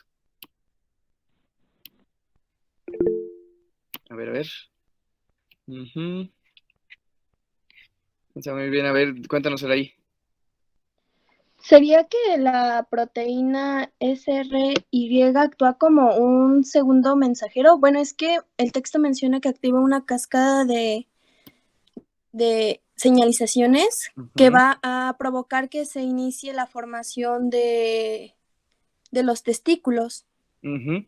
Exacto. Lo que genera esta proteína, como me lo estás comentando, es el hecho de que, o señaliza que los genitales a nivel embrionario tomen características masculinas, que por el contrario, si no está presente esta proteína determinante del sexo Y o del factor Y, que recuerda que el YEPS es el gen que designa el sexo masculino, el que está activo entonces es el factor de Müller, que el factor de Müller lo que genera es la derivación de esas mismas estructuras en órganos femeninos, que las dos derivan del mismo, y están los análogos, ¿no? Que el clítoris, por ejemplo, es análogo al pene, que los labios mayores son análogos al escroto, y todo ese tipo de situaciones en las cuales de las mismas células germinales multipotenciales, dependiendo qué factores se activen, si el SRY o el Müller, se puede derivar o se puede diferenciar en cualquiera de los dos sets o los dos kits o los dos conjuntos de órganos sexuales o de órganos reproductores, ya sean masculinos o femeninos. Y en eso tiene mucha influencia la testosterona. Si ustedes lo llegan a notar acá, que también lo vamos a ver, aquí lo podemos ver, la importancia a través de la vida de la testosterona. Vemos ese primer pico, ese último proceso que estamos comentando se da en este primer pico, que es en la etapa fetal, en la etapa intrauterina, para poder coordinar ese proceso en el cual hay la diferenciación hacia que el producto sea de sexo masculino. Luego en el nacimiento tenemos este nuevo pico, el que nos ayuda para el descenso testicular, que es la otra proceso importante en el que influyen los andrógenos, y vemos la infancia en la cual están prácticamente abolidos los mismos, y a partir de la pubertad, entre los 10, 12, 13 años, empieza una elevación progresiva en ese mismo periodo de pubertad-adolescencia, hasta llegar al nivel máximo en adulto, que se mantiene durante la vida reproductiva, y ya lo que comentábamos, que ya en la etapa de la senectud, en la vejez, puede llegar a disminuir, puede ser al 50%, puede ser más, puede ser menos, esto es más variable, pero ese sería como que el ciclo de vida de secreción de testosterona, pues a lo largo justamente de la vida, ¿no? Y es muy relacionado a cuáles son sus funciones y los procesos que tiene de lo que ya comentamos. Entonces, pues bueno, ya ahí para que lo podamos ver, lo podemos notar. Y algo más que haya que comentar acerca de andrógenos, para si no ya irnos al aparato femenino, que es de hecho está un poco más complejo, y pues ya retomarlo también. ¿Algo más a comentar de esto? ¿No, nada más? Bueno, pues entonces vámonos ya atendidos a femenino. ¿Quién me habla de inicio? Pues vamos a empezar con la misma semblanza anatomohistológica que me puedan decir. E incluso quieren meter en biología y todo esto. O sea, ¿qué onda? Decía Carmona, ¿qué pitos y flautas con el aparato reproductor femenino? ¿Quién quiere hablarme de eso? A ver. No se amontonen mucho. Pues decía que al principio se dividen en dos fases principales, ¿no? Que la primera es cuando el cuerpo femenino pues se va a preparar para lo que es la concepción y la gestación. Y pues el otro es el periodo nada más de la gestación, que cuando ya o sea, ya está en gestación el cuerpo femenino. Sí, hubiera sido bueno hablar de gestación, pero aquí en este caso necesitaríamos 2 clases para el tema y pues el tiempo nos apremia desgraciadamente. Entonces lo que vamos a hablar es de la preparación del cuerpo en un estado base, vamos a llamar, no en el estado grave, el estado de embarazo, que es un estado fisiológico especial, el cual pues bueno, pues ya se verán algunas otras etapas de su formación. Pero ahorita vamos a lo básico, a lo base, que es el estado cuando no hay gestación, que pues, es el estado, digamos, basal del cuerpo femenino, del funcionamiento del aparato reproductor femenino. ¿Qué nos puedes hablar de eso, Oscar? ¿Y qué órganos están involucrados en esto? ¿Qué órganos son? Pues para empezar podemos observar los órganos principales del aparato femenino, como pues son los ovarios, los primeros. Después empezamos de ahí, que son las trompas de falopio, que como dice el texto, en parte también son llamadas como oviductos, ¿no? Sí, es otro Y nombre. bueno, de ahí pasamos al útero, que igual, y junto con los labios mayores y menores. Ajá. Y bueno, tenemos también que tiene la uretra, el clítoris, como mencionó, que es análogo del pene. Y creo que ya no, serían los órganos. Ajá, los que están, digo, los que son directamente reproductores, ¿no? Ok, de acuerdo. Aquí nos mencionabas que los principales o los protagonistas aquí del tema serán los ovarios, que efectivamente así es. ¿Algo más que nos puedas hablar ahí de los ovarios? ¿Qué es qué otras características tienen? ¿Cuál es su función? ¿Qué funciones tenemos ahí?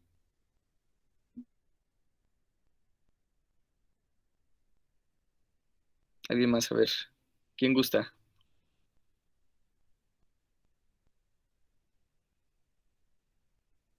Pues si les vamos ahí hasta guiar un poquito más, pues aquí hablamos un poquito de ovogénesis en conjunto con espermatogénesis por ser procesos que se pueden tratar en conjunto, pero pues bueno, esto deriva a final de cuentas en los espermatozoides, están en los testículos, en los túbulos seminíferos que después pueden llevarse o pueden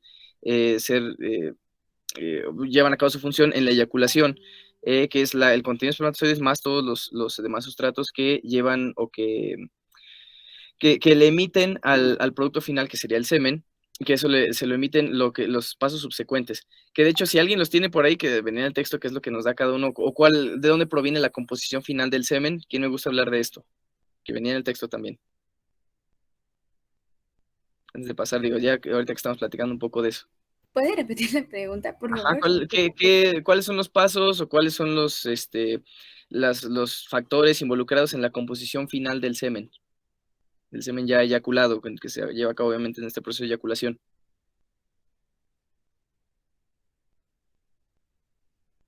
¿Qué contiene el semen, en dado caso? Que ahí lo menciona también el texto en el rubro de masculino. Y dice quiénes son los encargados de esa composición. Yo. A ver, dale, Andrés. Va a ser, por ejemplo, del conducto deferente, que dice que es del 10% del total. Ajá, ¿qué es lo que le da el conducto deferente al semen? Me parece que va a ser el líquido. Es el que va a componer el líquido y a los espermatozoides, ¿no? Ajá, exacto. ¿Y qué más? Ajá, pues de ahí ya. Componentes. Y de ahí ya viene el líquido de las vesículas seminales, que está compuesto por el 60%.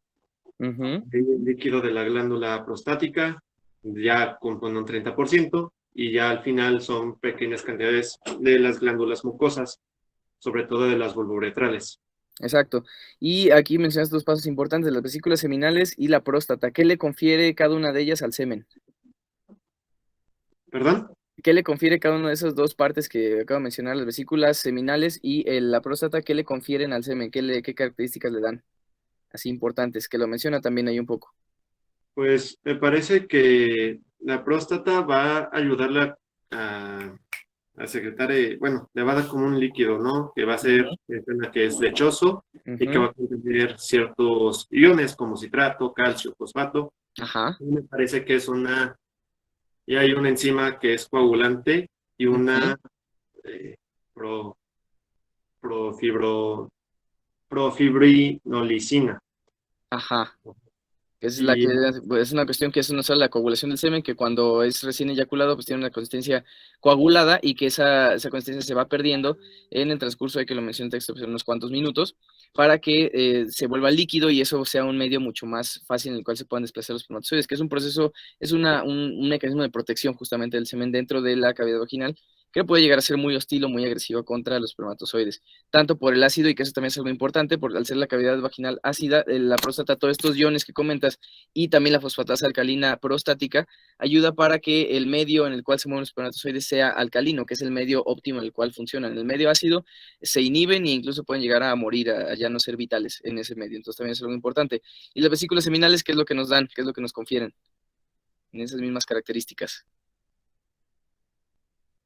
¿Qué es lo que le dan de forma principal al semen? Ahí más que nada agrega fructuosa, ¿no? ¿Que esa sirve para qué, Oscar? Según yo tenía entendido, es para darle energía, para que se es un pueda sustrato mover. energético. Ajá, Tiene sustrato también esta secreción mucoide, también llena de proteoglucanos, que nos ayuda a esta misma mayor, o a que sea un medio líquido con las características físicas adecuadas para la mejor movilidad de los espermatozoides. Entonces, ahí están esas dos diferencias de qué nos da cada parte en el semen, ¿no? Que también es importante platicarlo porque es parte del tema y verlo en cuanto a lo sexual. Regresando a lo que estamos viendo en cuanto a femenino. Entonces ya vimos que aquí platicamos, los espermatozoides están en los conductos y se llevan a cabo y se emiten por medio de la eyaculación.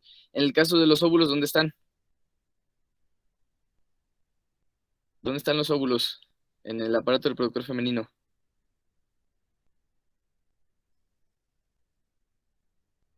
¿En qué punto están? Ovarios. En los ovarios, pues ahí está. Y los ovarios, entonces, ¿qué más me puedes platicar de los ovarios? Que es así como que es el punto donde empezamos, ¿no? Si empezamos en el caso del testículo viendo que está en el túbulo semínico, ya vimos todo el trayecto, el recorrido. De los óvulos, ¿qué más me puedes platicar? Si gustas tú, Andrés, o si no, quien guste. En cuanto a ellos, a ver. Pues principalmente ya cuando se madura, cuando ya empieza o finaliza más bien el desarrollo genital femenino, pues ya el ovario se encarga principalmente de la ovulación.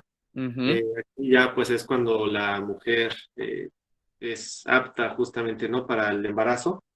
Y aquí es ya cuando también se da el lugar de lo que viene siendo la meiosis final. Aquí es cuando las cromátidas hermanas van a permanecer en el óvulo fecundado y la otra mitad me parece que ya va a ser liberada en el segundo cuerpo polar, que me parece que de eso habló Pau hace rato. Y de ahí pues ya permanecen tan solo unos 300,000 ovocitos, que solamente un solo porcentaje llega a considerarse como óvulo maduro. Exacto, de esos 300 solo unos llegan a óvulos maduros como tal. Y ¿qué otras ya vimos la función sexual entonces del hombre, que es en cada acto sexual puede llevar a cabo la eyaculación, y cada una de ellas tiene más o menos qué contenido de espermatozoides tiene cada eyaculación, que lo mencionaba también el texto. Aprox. Eran 120 millones por mililitro y en general podrían ser hasta 400 millones. Exacto, digamos, ese es el rango, ¿no? Entonces, bueno, ahí ya lo estamos, ya lo pusimos. Muy bien, Pablo. Entonces, en el caso del aparato reproductor femenino, en cuanto a esto del óvulo, ¿cómo funciona? ¿Cómo es esto de que se emite el óvulo para que de forma igual y análogo que se lleva a cabo la fecundación? En el caso del hombre, eyaculación. En el caso de la mujer, ¿qué ocurre?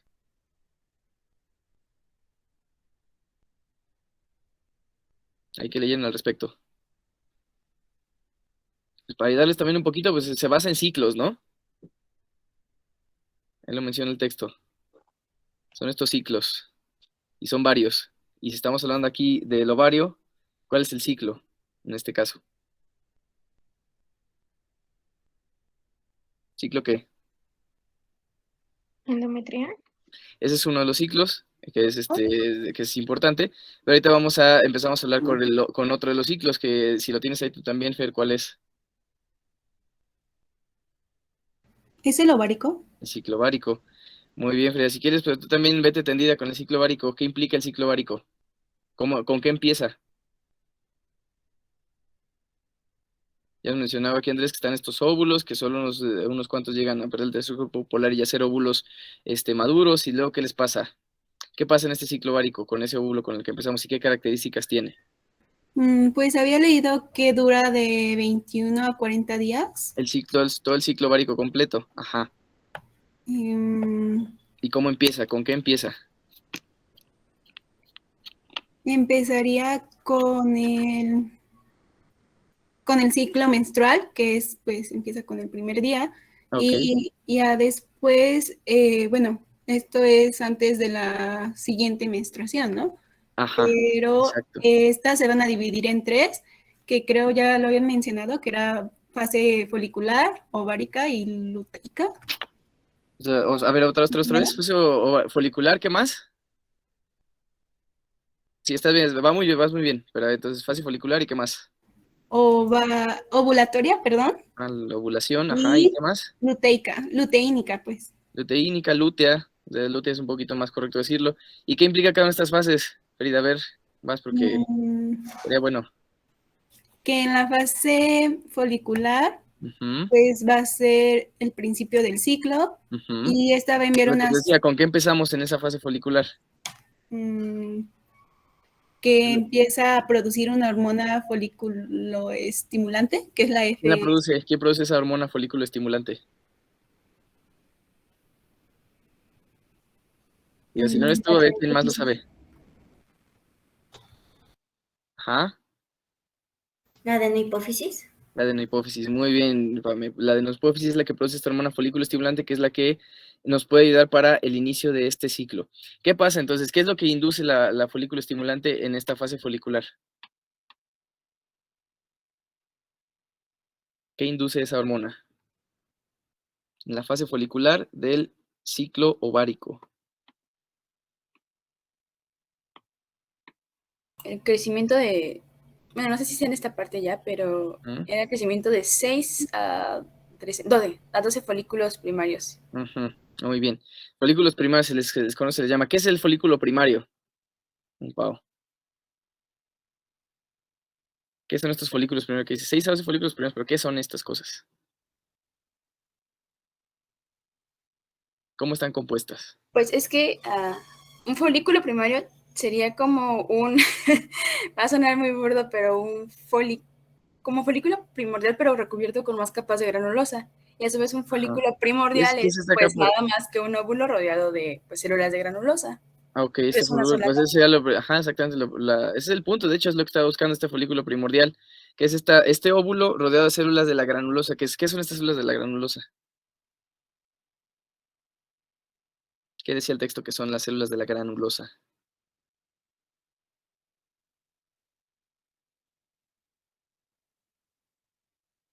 A ver.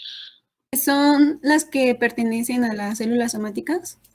Las células somáticas, ajá, que, bueno, sí, lo podemos llamar de esa forma, que la forma más correcta de decirlo es, y si ustedes se acuerdan cómo es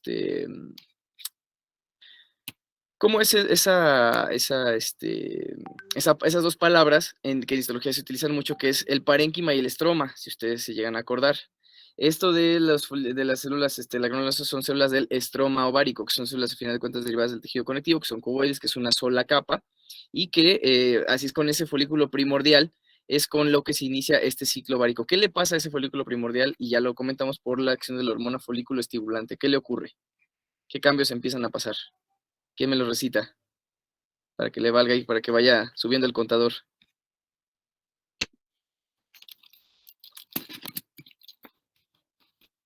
¿Se acuerda de esos procesos?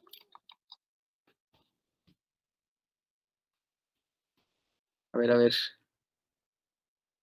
¿Podría volver a repetir la pregunta? Sí, claro, ¿cuáles son los cambios o cuáles son los procesos demás que se van dando en el ciclo ovárico desde el folículo primordial? O sea, ¿qué le pasa a este folículo primordial en todo ese ciclo ovárico? Volvemos a lo mismo, les pongo imágenes si gustan para que les ayude. Ahí va, a ver. Pues primero van a aumentar las capas de células de la granulosa, ¿no? Si de por sí el folículo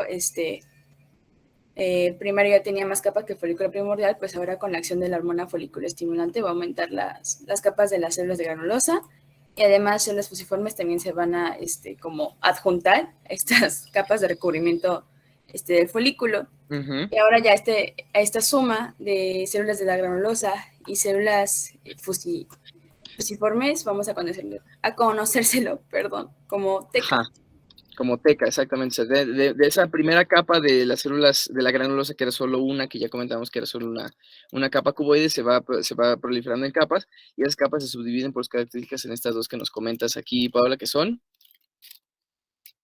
¿Qué capas nos dijiste que son? Dije que es una de células de la granulosa y otra de células fusiformes.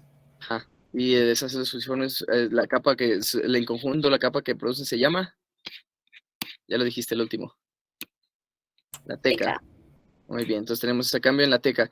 Entonces se empieza a presentar estos dos cambios de capa. ¿Qué le pasa al óvulo en ese proceso? Ahí lo comenta también el texto. No recuerdo tan borrosa, pero pues... ¿Divide en dos capas? ¿Está qué, perdón?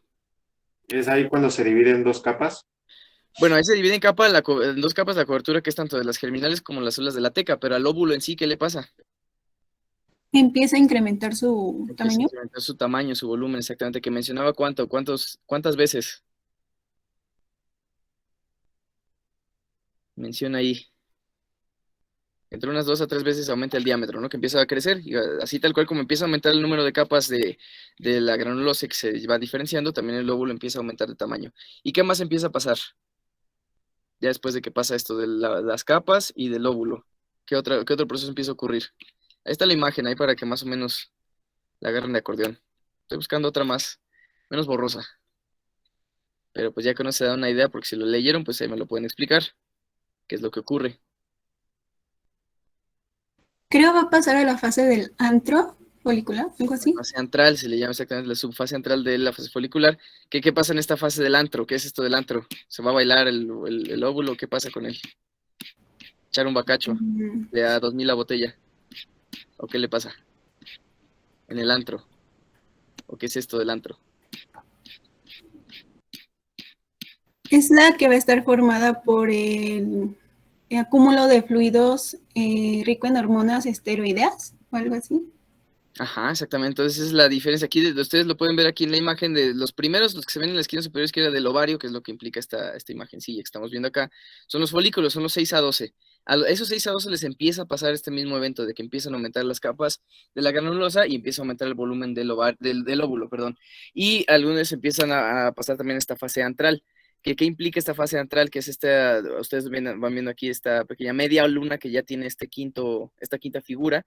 En este punto tenemos esta media luna como de rosa clarito, que ese es el antro, este antro es una cavidad, ya nos está comentando ahorita Frida, que es ahí está presente este líquido con un gran contenido ¿de qué? ¿De qué nos dijiste, Frida? Dije de hormonas esteroideas. ¿Hormonas esteroideas? ¿Qué tipo de hormonas esteroideas? ¿Cómo se llaman? ¿Qué sería estrógeno, no? Eran estrógenos. Que los estrógenos son, así como son análogos de los andrógenos, que son las hormonas que influyen en la función masculina sexual. Aquí los estrógenos pues influyen de forma muy importante en la función femenina sexual. Estos estrógenos, ¿cuáles son? ¿Qué nos menciona el texto? ¿Cuáles son los importantes? Bueno, que son varios, nos comenta, pero que hay un cierto número que son los principales o los primordiales o los que más se han estudiado o que más se conocen o que pueden tener más potencia o demás cuestiones. ¿Cuáles son? ¿Cómo se llaman?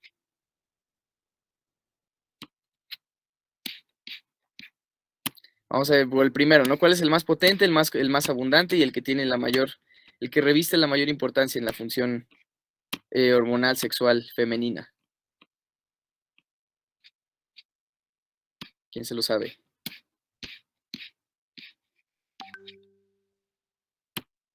El beta-estradiol. Ajá, el beta-estradiol es el principal, el más potente. ¿Qué otros hay? ¿Qué otros menciona el texto? Estrona y estriol.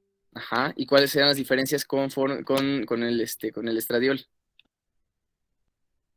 Que unos se secretan por la corteza suprarrenal y por las células de la teca ovárica, y el estriol. Esa es una de las diferencias. ¿Alguna otra? Es un producto oxidativo derivado del estradiol. ¿Cuál? El estriol. Ajá. Y ese es el estriol, es un producto, ¿y eso qué implica o qué diferencias le da conforme al estradiol? Que su conversión se da principalmente en el hígado. Ajá. ¿Y qué otra? Y en cuanto a su función, en cuanto a su química, bueno, en química pues igual ahí más o menos se ve, ¿no? Pero en lo demás, ¿cuál sería la diferencia? que menciona de forma importante.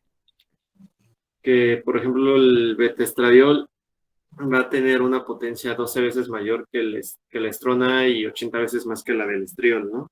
Exactamente. Entonces, digamos que es es más potente. Entonces, la estrona es una sustancia o una hormona que tiene mucha menor potencia que el estradiol, que es el principal. Y por ende, la transformación hepática lo que implica es lo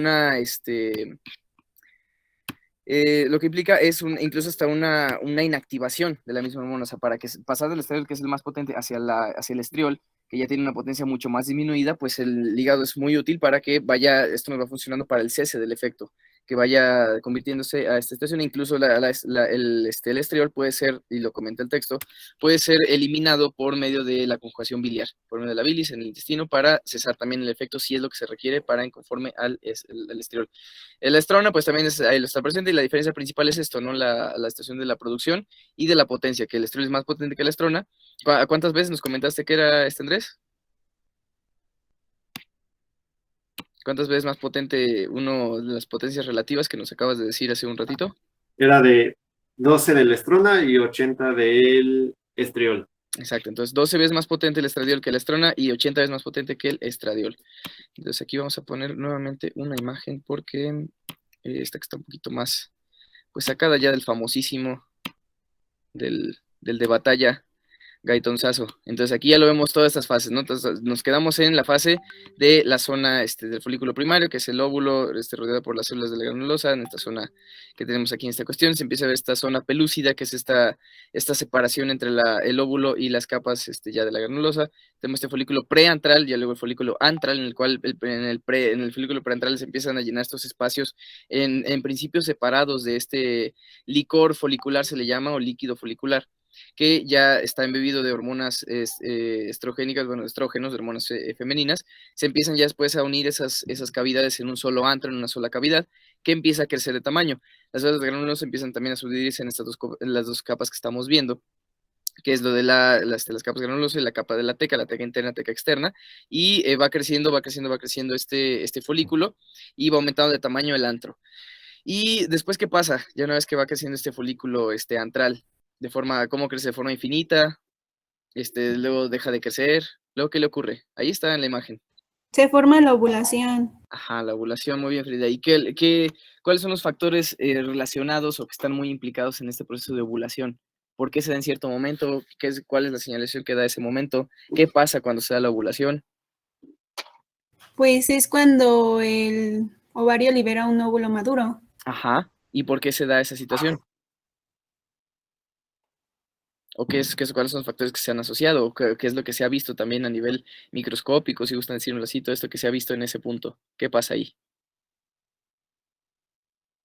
Aquí también estaban hablando de esta famosa FSH, que es una hormona secretada por la adenopófisis. En otros temas, si se han dado cuenta, hemos hablado que, de hecho, incluso en suprarrenales y demás, menciona el texto, pues, la regulación por medio de estas hormonas trópicas, que son derivadas de la hipófisis, ¿no? Pero, y lo comentamos que en ese punto, hoy vamos a hablar de ellas, pero ya cuando habláramos de hipófisis, vamos a entender primero el proceso inicial y luego cómo se regula, pero ya hablando o enfocándolo ya en hipófisis en su momento cuando toquemos ese tema. Aquí en este caso no es tan fácil, porque si se dan cuenta, pues aquí la FSH la tuvimos que meter a fuerza, porque si no, no entendemos este proceso. Entonces, aquí también esto de la ovulación tiene que ver mucho con eso. ¿Quién me lo describe? Lo menciona el texto también. ¿Qué ocurre con estas hormonas? Está la FSH, y ¿qué otra hormona importante hipofisiaria tenemos que tener aquí en cuenta? La hormona LH. La LH, ¿qué significa eso de LH? ¿Significa? Luteinizante. Luteinizante, muy bien. De acuerdo a esta hormona luteinizante, pues ya lo que mencionamos, son productos de la hipófisis, y tienen mucha importancia aquí. ¿Por qué? ¿Qué es lo que pasa en todos estos procesos, en lo que llevamos del proceso del ciclo ovárico? ¿Qué le pasa a estas hormonas? ¿O qué están haciendo ahí? ¿O cómo se modifican? ¿Son más, son menos? Ya no están presentes, están muy presentes. ¿Qué ocurre ahí? ¿Quién me lo describe? Que viene el texto también. Yo. A ver, vale, Frida. Pues había leído que ambas van a aumentar y van a actuar de forma sinérgica para que el folículo se hinche con rapidez. Ok, ajá. Muy bien, eso pasa en la fase folicular, ¿no? Lo que ya comentamos, el crecimiento del folículo. Y ya en la ovulación, ¿qué pasa? Que la hormona LH va a tener la función de convertir las células de la granulosa y de la teca en secretoras de la progesterona. Y estas van a aumentar los niveles de progesterona y van a disminuir los de estrógenos. Ajá, muy bien. Entonces es lo que pasa en esa siguiente fase, pero ahorita antes de que te me sales, pues estamos en la ovulación. Hay algo que pasa muy particular con estas dos hormonas en la ovulación, o un poquito antes de la ovulación, que de hecho se ha mencionado que es, o se ha propuesto, que es la señalización por la cual se da este proceso de la ovulación. ¿Qué les pasa a esas hormonas? Pues van a incrementar, ¿no? Incrementan, ¿y incrementan de qué forma? Se le llama como a eso. Dan como un pico, ¿no? Es un incremento súbito, un incremento rápido, que si lo graficamos lo vemos justamente como una aguja, en una forma de aguja, ¿no? De pico. Se da un pico de ambas, ¿de cuál? Más que de la otra. En ese pico, ¿cuál se le va más de esas dos? La LH. LH, el pico de LH, que de hecho es cuando se grafica lo que estamos viendo, es que se da ese pico, esa elevación súbita y rápida en el tiempo de LH, menciona ahí incluso 24 horas de que se dé la ovulación, y menciona que ese es el estímulo, o que se ha propuesto que es el estímulo por el cual se lleva a cabo la ovulación. Y la ovulación se lleva a cabo, ¿qué implica esta ovulación? Ahí está también en el diagramita, en esa esquina, en el ovario, en su puntita del ovario, ¿qué le está pasando al folículo? Como que lo está abandonando. Lo está abandonando.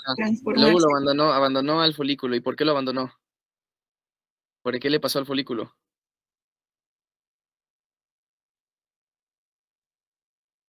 ¿Qué le ocurrió?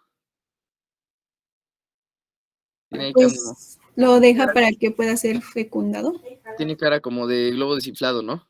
Ahí en ese diagrama, en la imagen. Lo que pasa es esta ruptura del folículo, que se da, si ustedes recuerdan, bueno, que lo menciona el texto. Hay una pequeña zona del folículo que empieza a adelgazarse, que en un inicio se adelgaza, empieza a tener menor densidad de células, y eso implica que el cúmulo de líquido antral que está ahí presente en su interior lo abombe. Ahí lo menciona que tiene esta forma de pezón. Esa estructura, ¿cómo se llama? ¿Qué dice ahí el texto de cómo se llama esa estructura que se produce ahí? ¿No? ¿Nadie se acuerda? Está muy complejo para acordarse. ¿Estigma? ¿Le suena la palabra estigma? Bueno, el punto es que es un estigma, el cual, en ese punto es donde, al final de cuentas, las células tienen una solución de continuidad en la pared del folículo, y ese folículo, pues, emite este líquido, o bueno, se rompe. Hay una liberación de este líquido, de este licor o líquido folicular, y por ende también es una solución de continuidad por medio del cual el óvulo puede salir del folículo y puede migrar a través de las alfinges a la cavidad uterina para si va a haber la fecundación, que en ese trayecto se encuentre con el espermatozoide y ya llegando a la cavidad uterina pueda implantarse y pueda llevarse a cabo ya el desarrollo del embarazo.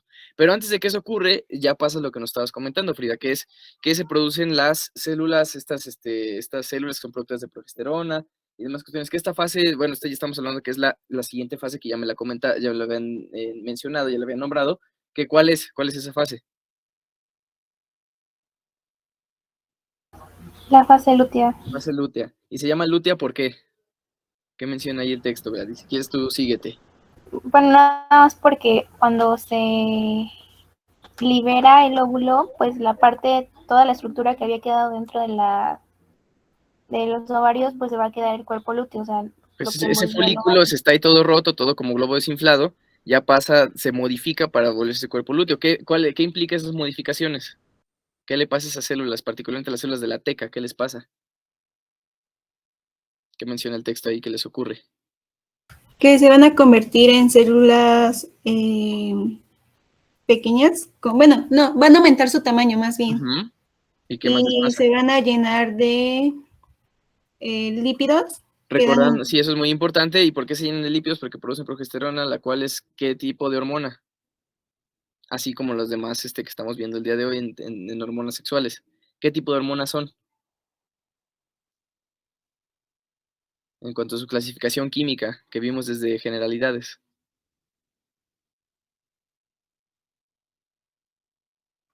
¿Qué tipo de hormonas son estas hormonas sexuales? La testosterona, El estradiol, la estrona. ¿Son qué? ¿Esteroides? Esteroides, hormonas esteroides, exactamente, Pam. Entonces, ¿las hormonas esteroides qué son? ¿Son derivadas de qué?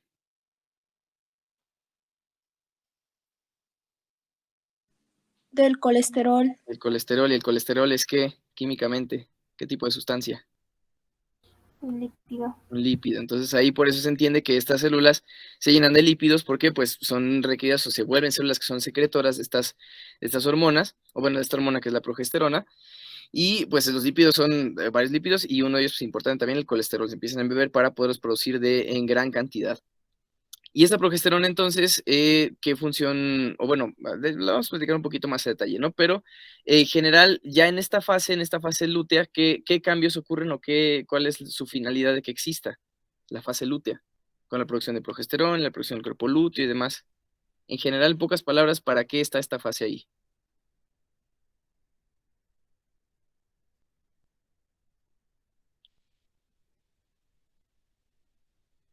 A toda esta situación reproductiva.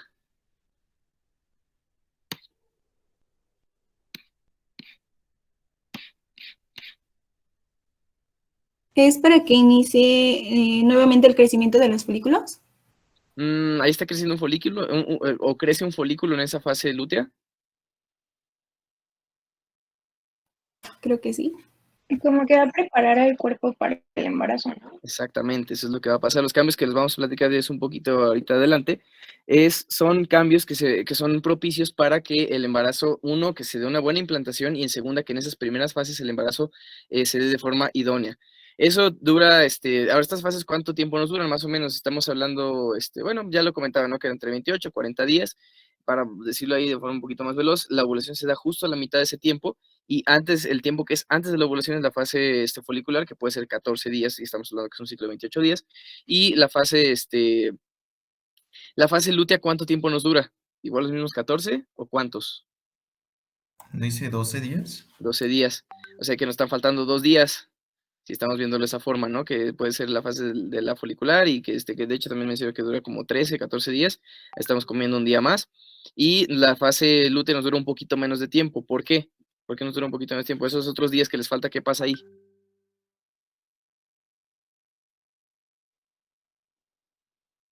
¿Qué ocurre en esos días que se nos están comiendo ahí?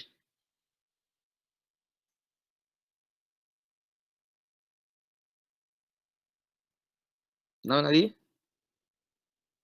Para que el ciclo se repita, ¿qué tendría que pasar? ¿Qué tendría que haber? ¿No es lo de la degeneración? Degeneración, ajá, ahí lo menciona, que es la degeneración del cuerpo, ahí está, el cuerpo de degeneración, se vuelve un cuerpo blanco o corpus albicans, que es el cuerpo blanco, y y bueno, eso cuando pasa esto, ¿qué es lo que se desencadena? ¿Qué es lo que prosigue?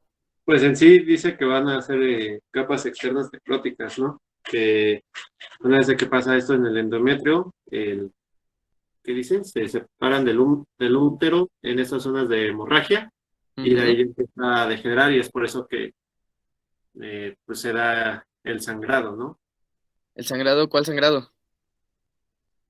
El sangrado menstrual. La menstruación, o sea, esos días que nos están faltando para que inicie nuevamente el ciclo, pues son en los que se lleva a cabo la menstruación de inicio, que de hecho ya lo mencionaba, no creo que lo dijo en un principio, que desde la que se da la menstruación, ahí ya empiezan a producirse los primeros folículos primordiales, empiezan a desarrollarse o a diferenciarse, y ya se repite el ciclo nuevamente. Ahora, en cuanto a la menstruación, pues implica, ¿qué es lo que implica la menstruación de ese sangrado? ¿Que se pierde sangre solamente o qué se pierde ahí?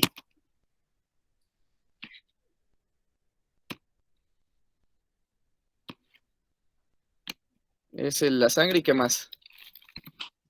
El endometrio. El endometrio, exactamente. Entonces ahí nos platicaba también, parece que lo dijo, no sé si Gerard más alguien lo dijo, que es el otro ciclo que estamos también involucrando aquí, que es ¿cuál? ¿El ciclo qué?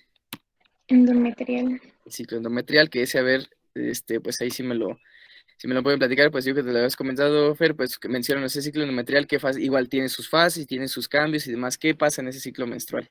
Pero en el ciclo endometrial. Pues va a tener la fase proliferativa, luego la secretoria y ya la menstruación propiamente. Ok, ¿qué pasa en esas fases? Vamos a empezar con la proliferativa. ¿Qué pasa en esa fase? Bueno, esta va a estar estimulada por los estrógenos. Ajá. Pues se va a dar vasos sanguíneos y esos se va a... estrógenos que están siendo producidos en el folículo ovárico, pues conforme su crecimiento, que va aumentando y que de hecho también lo podemos graficar o relacionar, que empiezan a aumentar los estrógenos y es lo que induce estos cambios en el endometrio, que es, ajá, empieza a aumentar, nos estábamos comentando que empieza a aumentar, ¿qué empieza a aumentar? Los vasos sanguíneos. Ajá, ¿y qué más? La del recubrimiento epitelial. Ajá, va aumentando de grosor y se va proliferando y todo esto. Ajá, exacto. Entonces la fase proliferativa, que por eso se llama proliferativa, ¿no? Finalmente es la proliferación de esta capa endometrial. Luego sigue, nos comentabas cuál es la otra fase. La fase secretora. ¿Y esa fase secretora, qué pasa en esa fase secretora? Pues en esta, pues se van a aumentar ahora los nutrientes para como que enriquecer el epitelio. Exacto, se va enriqueciendo y eso es necesario porque es necesario que esté enriquecido. Porque esa fase está en concordancia con cuál otra. Que es la que mencionábamos, que es la que está propicia y que qué función tenía. Porque le va a preparar para la siguiente fase de la implantación. Exacto, o sea, ahí se dan en conjunto todos los procesos en esa segunda fase que son, y ahorita lo vamos a ver que todos se conjuntan, es una fase que la finalidad que tiene es favorecer o propiciar el embarazo. Esta es una secreción que bien lo comentabas, Fer, que es secreción de nutrientes, secreción de todos los factores necesarios para que el embarazo o para que la implantación y el embarazo se inicien de la manera más óptima posible. Eso tiene la misma duración, su ciclo de duración de, ahí nos mencionaba que 11, 12 días, y después si no hay embarazo, ¿qué otra fase sigue? Que es la otra que nos mencionabas, de este ciclo endometrial. Pues va a ser la menstruación. La menstruación, ¿que por qué se da la menstruación? Por ausencia de fecundación. Por ausencia de fecundación, que eso implica también lo que vimos en la fase lútea, que es que el cuerpo lúteo se va degenerando en cuerpo blanco, ya no secreta la progesterona. Cuando hay una deprivación de progesterona, esta fase, este aumento del metabolismo del endometrio, que es que haya secreción, que haya un aumento del grosor, que haya todo ese tipo de cuestiones, se va aboliendo y eso implica que lo menciona de hecho también ahí, en cuanto a literatura, empieza a ver que estos vasos que son, también los vasos sanguíneos que empiezan a crecer, hay muchos, es un tejido muy vascularizado. En principio aumentan de tamaño en la fase proliferativa, en la fase secretora empiezan como a volverse tortuosos, que empiezan en lugar de ser rectos, empiezan a hacerse como un globo desinflado, que empieza a ser así como muy engurgitado, muy de luz más amplia, que empieza a plegarse en sí mismo, en el mismo tejido. Pues bueno, esos vasos se vuelven tan regurgitantes, tan tortuosos, que una vez que hay deprivación de progesterona empiezan a romperse. Al romperse empiezan a generar microlagunas de sangrado, que así como pasa en la fase folicular, que esas cavidades aisladas empiezan a unirse, estas mismas cavidades hemáticas o estas lagunas hemáticas empiezan a unirse y generan una hemorragia, un sangrado, un desprendimiento de ese endometrio que no se utilizó, y eso es lo que implica la menstruación. Entonces, todo esto que platicamos del ciclo ovárico, la relación con las hormonas y todo esto se puede relacionar en una sola imagen, que aquí se las voy a poner, y que es donde podemos integrar todo lo que ya platicamos, que es esta parte de acá. Ustedes lo pueden notar. Lo pueden ver que en un inicio, en la parte de arriba, tenemos el ciclo ovárico, todo lo que platicamos, el folículo, su crecimiento, la producción del antro con el líquido folicular, que es un líquido rico en estrógenos, porque el folículo produce muchos estrógenos por medio, aquí lo estamos viendo, de las hormonas de la hipófisis, que aquí forzosamente tenemos que hablar de ellas, no las podemos evitar, que es la folículo estimulante, de ahí viene su nombre, estimula el crecimiento de este folículo en la primera fase de todos los ciclos, ¿no? De la fase folicular del ciclo ovárico, en la fase proliferativa del ciclo endometrial. O sea, todos están en una estrecha relación. Aquí nos mencionaban también, no creo que lo mencionaba, pero que esta fase, la primera fase, es estimulada en principio por el aumento de la hormona folículo estimulante, de una forma discreta, una forma bastante proporcional, pero que es un aumento a final de cuentas. Y antes de que se dé la ovulación, son estos picos que comentábamos, el pico tanto de la hormona folículo estimulante como de la luteinizante, pero de esta última el pico es mayor, y ese es La señalización que se ha mencionado, no se ha corroborado, pero se ha mencionado que esa es la señalización para la cual se rompe el folículo, que se necesita para que el folículo rompa, libere el óvulo, y ese óvulo entonces migre por las trompas de falopio para, en el caso que se dé la fecundación.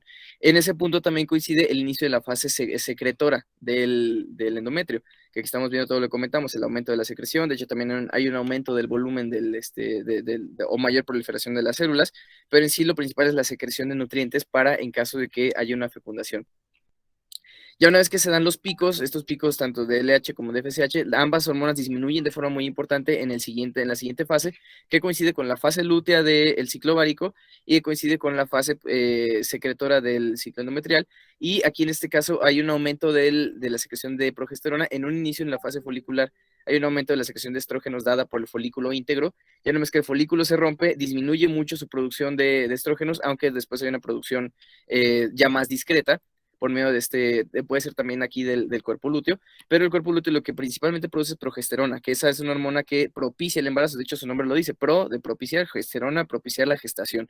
Es donde se mantienen todos estos cambios. De hecho la progesterona es la que induce estos cambios secretores del endometrio y que propician al final de cuentas la fecundación. Y si nada de esto es utilizado en un embarazo, ya una vez que degenera el cuerpo lúteo, las hormonas, tanto los estrógenos como progesterona sufren un descenso, caen totalmente, y aquí se encuentra esta abolición, esta lisis del tejido endometrial, que es lo que implica la menstruación. Aquí en este punto es donde empiezan a aumentar nuevamente la LH y la FSH de forma discreta para dar inicio a un nuevo ciclo y a una nueva formación de un folículo. Entonces aquí relacionamos todos los procesos que estábamos ya comentando. Aquí hay que hablar, como les digo, de FSH y LH. Ya para terminar, de forma rápida, y como lo vimos también en andrógenos, ¿cuáles son los cambios que inducen ambas hormonas, que son las principales del aparato en cuanto a lo hormonal, en el endocrino, de la función reproductora femenina, que son los estrógenos y la progesterona? Estrógenos, empezamos con ellos. ¿Qué cambios inducen? ¿Cuál es su función en el cuerpo? Así muy análogo a lo que me comentaron de los andrógenos. Sería... de los estrógenos sería estimular la proliferación celular y el crecimiento de ¿Proliferación celular y crecimiento de qué? Los tejidos de los órganos sexuales. Ajá. Entonces, en el caso del útero, de hecho, lo menciona el texto, aumenta hasta 20 veces su tamaño por acción de los estrógenos, que esto empieza en la pubertad. Aumenta también nuevamente la función y el tamaño y todo esto de las trompas de falopio. ¿De qué más inducen los estrógenos? Que de hecho hasta podemos saber que estos también son unas diferenciaciones sexuales. ¿Qué más podrían inducir en este caso? Ya mencionamos que los andrógenos tienen influencia en la cuestión del pelo, en la masa muscular, en el aumento de genitales, lo de la voz, que eso mencionamos que son los caracteres sexuales secundarios masculinos. Aquí en el caso de los estrógenos, que bueno, aquí en este caso obviamente van a estimular estos caracteres sexuales secundarios femeninos. ¿Qué implica eso? ¿Qué es qué cambios implican para que se den estas características sexuales? Pues en la mujer va a ser el aumento de mamas. Ajá, aumenta el volumen, el tamaño. También en el monte de Venus. Ajá, hay depósito de grasa en el monte de Venus. Exacto. ¿Dónde más? Igual en los huesos, ¿no? ¿En los huesos? ¿Qué implican los huesos? ¿Cuál es la función ósea de los estrógenos? Él lo menciona claramente. Pues sería el crecimiento óseo. Crecimiento óseo también, induce el crecimiento óseo, que de hecho, bueno, puede inducir un crecimiento óseo en su inicio, pero también mencionaba algo muy importante en cuanto al crecimiento somático, el crecimiento óseo, que es lo que induce también los estrógenos. ¿Se acuerda que lo leyó, que lo tenga ahí a la mano? Bueno, impedía la calcio y ¿La qué? ¿Mande? ¿Impedía qué? La pérdida de calcio. Ajá, importante. Y eso hace que se mantuviera la mineralización del hueso. Exacto, eso fue una cuestión muy importante, recordando lo que vimos en paratiroides, porque los estrógenos inducen la producción de osteoprotegerina, que es el que bloquea el factor de Rank y que es el que a su vez, si está activado, aumenta los osteoclastos, pero que la osteoprotegerina al inactivarlo y que esto es propiciado por los estrógenos, entonces hay una menor resorción ósea por medio de los osteoclastos. Importante, Gladys, muy bien. ¿Qué otra cosa ahí lo mencionamos? Ajá. Lo que usted mencionaba respecto al crecimiento óseo, también iba ligado a lo de la fusión temprana de epífisis con diáfisis, ¿no? Exactamente. En la mujer que era muchísimo más susceptible que en el hombre. Claro, entonces lo que inducen los estrógenos es en un inicio sí pueden propiciar un crecimiento óseo, pero también inducen que el cierre de estas epífisis sea más pronto. Por eso es de que en general las mujeres tienden a tener una menor talla que los hombres en un promedio, porque también al hecho de que de hecho, también la producción de andrógenos en el hombre induce una disminución del crecimiento, también implica un cierre de de las epífisis o de los discos de crecimiento, pero ese proceso es menos acusado en el hombre que en la mujer. En la mujer, una vez que se presentan los estrógenos, casi de forma muy veloz, muy rápida, empiezan a cerrar estos discos de crecimiento, y casi siempre una vez que la adolescente, la puber, empieza a tener su primer ciclo menstrual o sus primeros ciclos menstruales, ahí casi prácticamente se detiene su crecimiento. Ya es muy raro que de ahí llegue a crecer más de esa talla que haya alcanzado hasta ese momento. Entonces, por eso también es algo importante en cuanto al crecimiento óseo. ¿Qué otros cambios, otras situaciones inducen los estrógenos? También van a estar en el índice de metabolismo corporal, que va a ser pues el aumento de las mamas, del glúteo y de las piernas. Ajá, eso es ahí donde también se acumula tejido graso en cuanto a lo metabólico. ¿Qué más? ¿Qué otros cambios tenemos? ¿Qué otros efectos de los estrógenos tenemos? En la piel también, que pues da textura blanda, puede ser a veces tersa, en las mujeres adultas, que pues ya es más grande, más gruesa, pues. Y en las niñas o mujeres pues ya sin hijos, no sé. Sí, exacto, o sea, es una cuestión que ahí, esas cuestiones en lo hormonal, ya cuando hay menopausia, que eso es lo que implica la abolición, una vez que se agota esta reserva de óvulos, que lo comentábamos de que es la diferencia importante, que en el hombre, pues la espermatogénesis toda la vida, pero en los óvulos, esto es cuando se agota esta reserva de 300,000, que después, conforme el paso del tiempo, va menguando todavía más esa reserva, que esto pasa a una edad aproximadamente de 45, 50 años de edad. Se pierde esa reserva de ováricas, ya no hay los óvulos que puedan desarrollarse, y una vez que esto pasa, empieza una disminución importante de la producción de estrógenos, lo que implica la menopausia y el climaterio, y ahí pueden darse estos cambios en los cuales pasa todo esto, ¿no? Si vemos que los estrógenos tienen un efecto osteoprotector o inhibidor de la resorción, que es importante, una vez que los estrógenos ya no está ese factor protector, y ahí es donde a partir de esas edades se presenta, y particularmente en las mujeres es mucho más acusado, la presencia de osteoporosis, que se presenta ya por un aumento de la resorción mediada por osteoclastos, por una disminución de ese efecto protector que confieren los estrógenos. Entonces eso también se viene dando en este proceso del climaterio y de la menopausia. La piel obviamente también empieza a perder turgencia, empieza a perder su característica tersa en esta situación, igual aunado también al envejecimiento. ¿Y qué más pasa con los estrógenos? Por ejemplo, también hacen que el epitelio vaginal pase de cúbico a estratificado, y eso, según leí, era para promover su protección, ¿no? Porque así era más resistente tanto a daño por infecciones como a daño por traumatismos.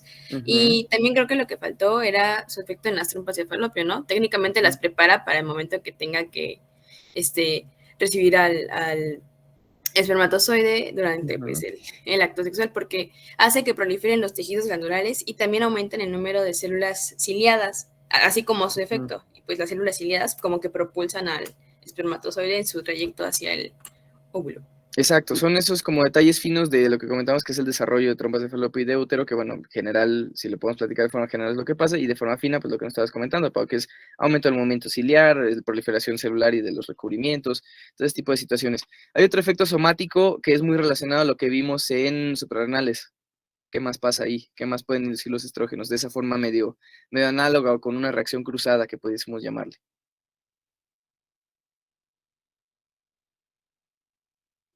¿Qué otro efecto nos falta ahí? Que se acuerden.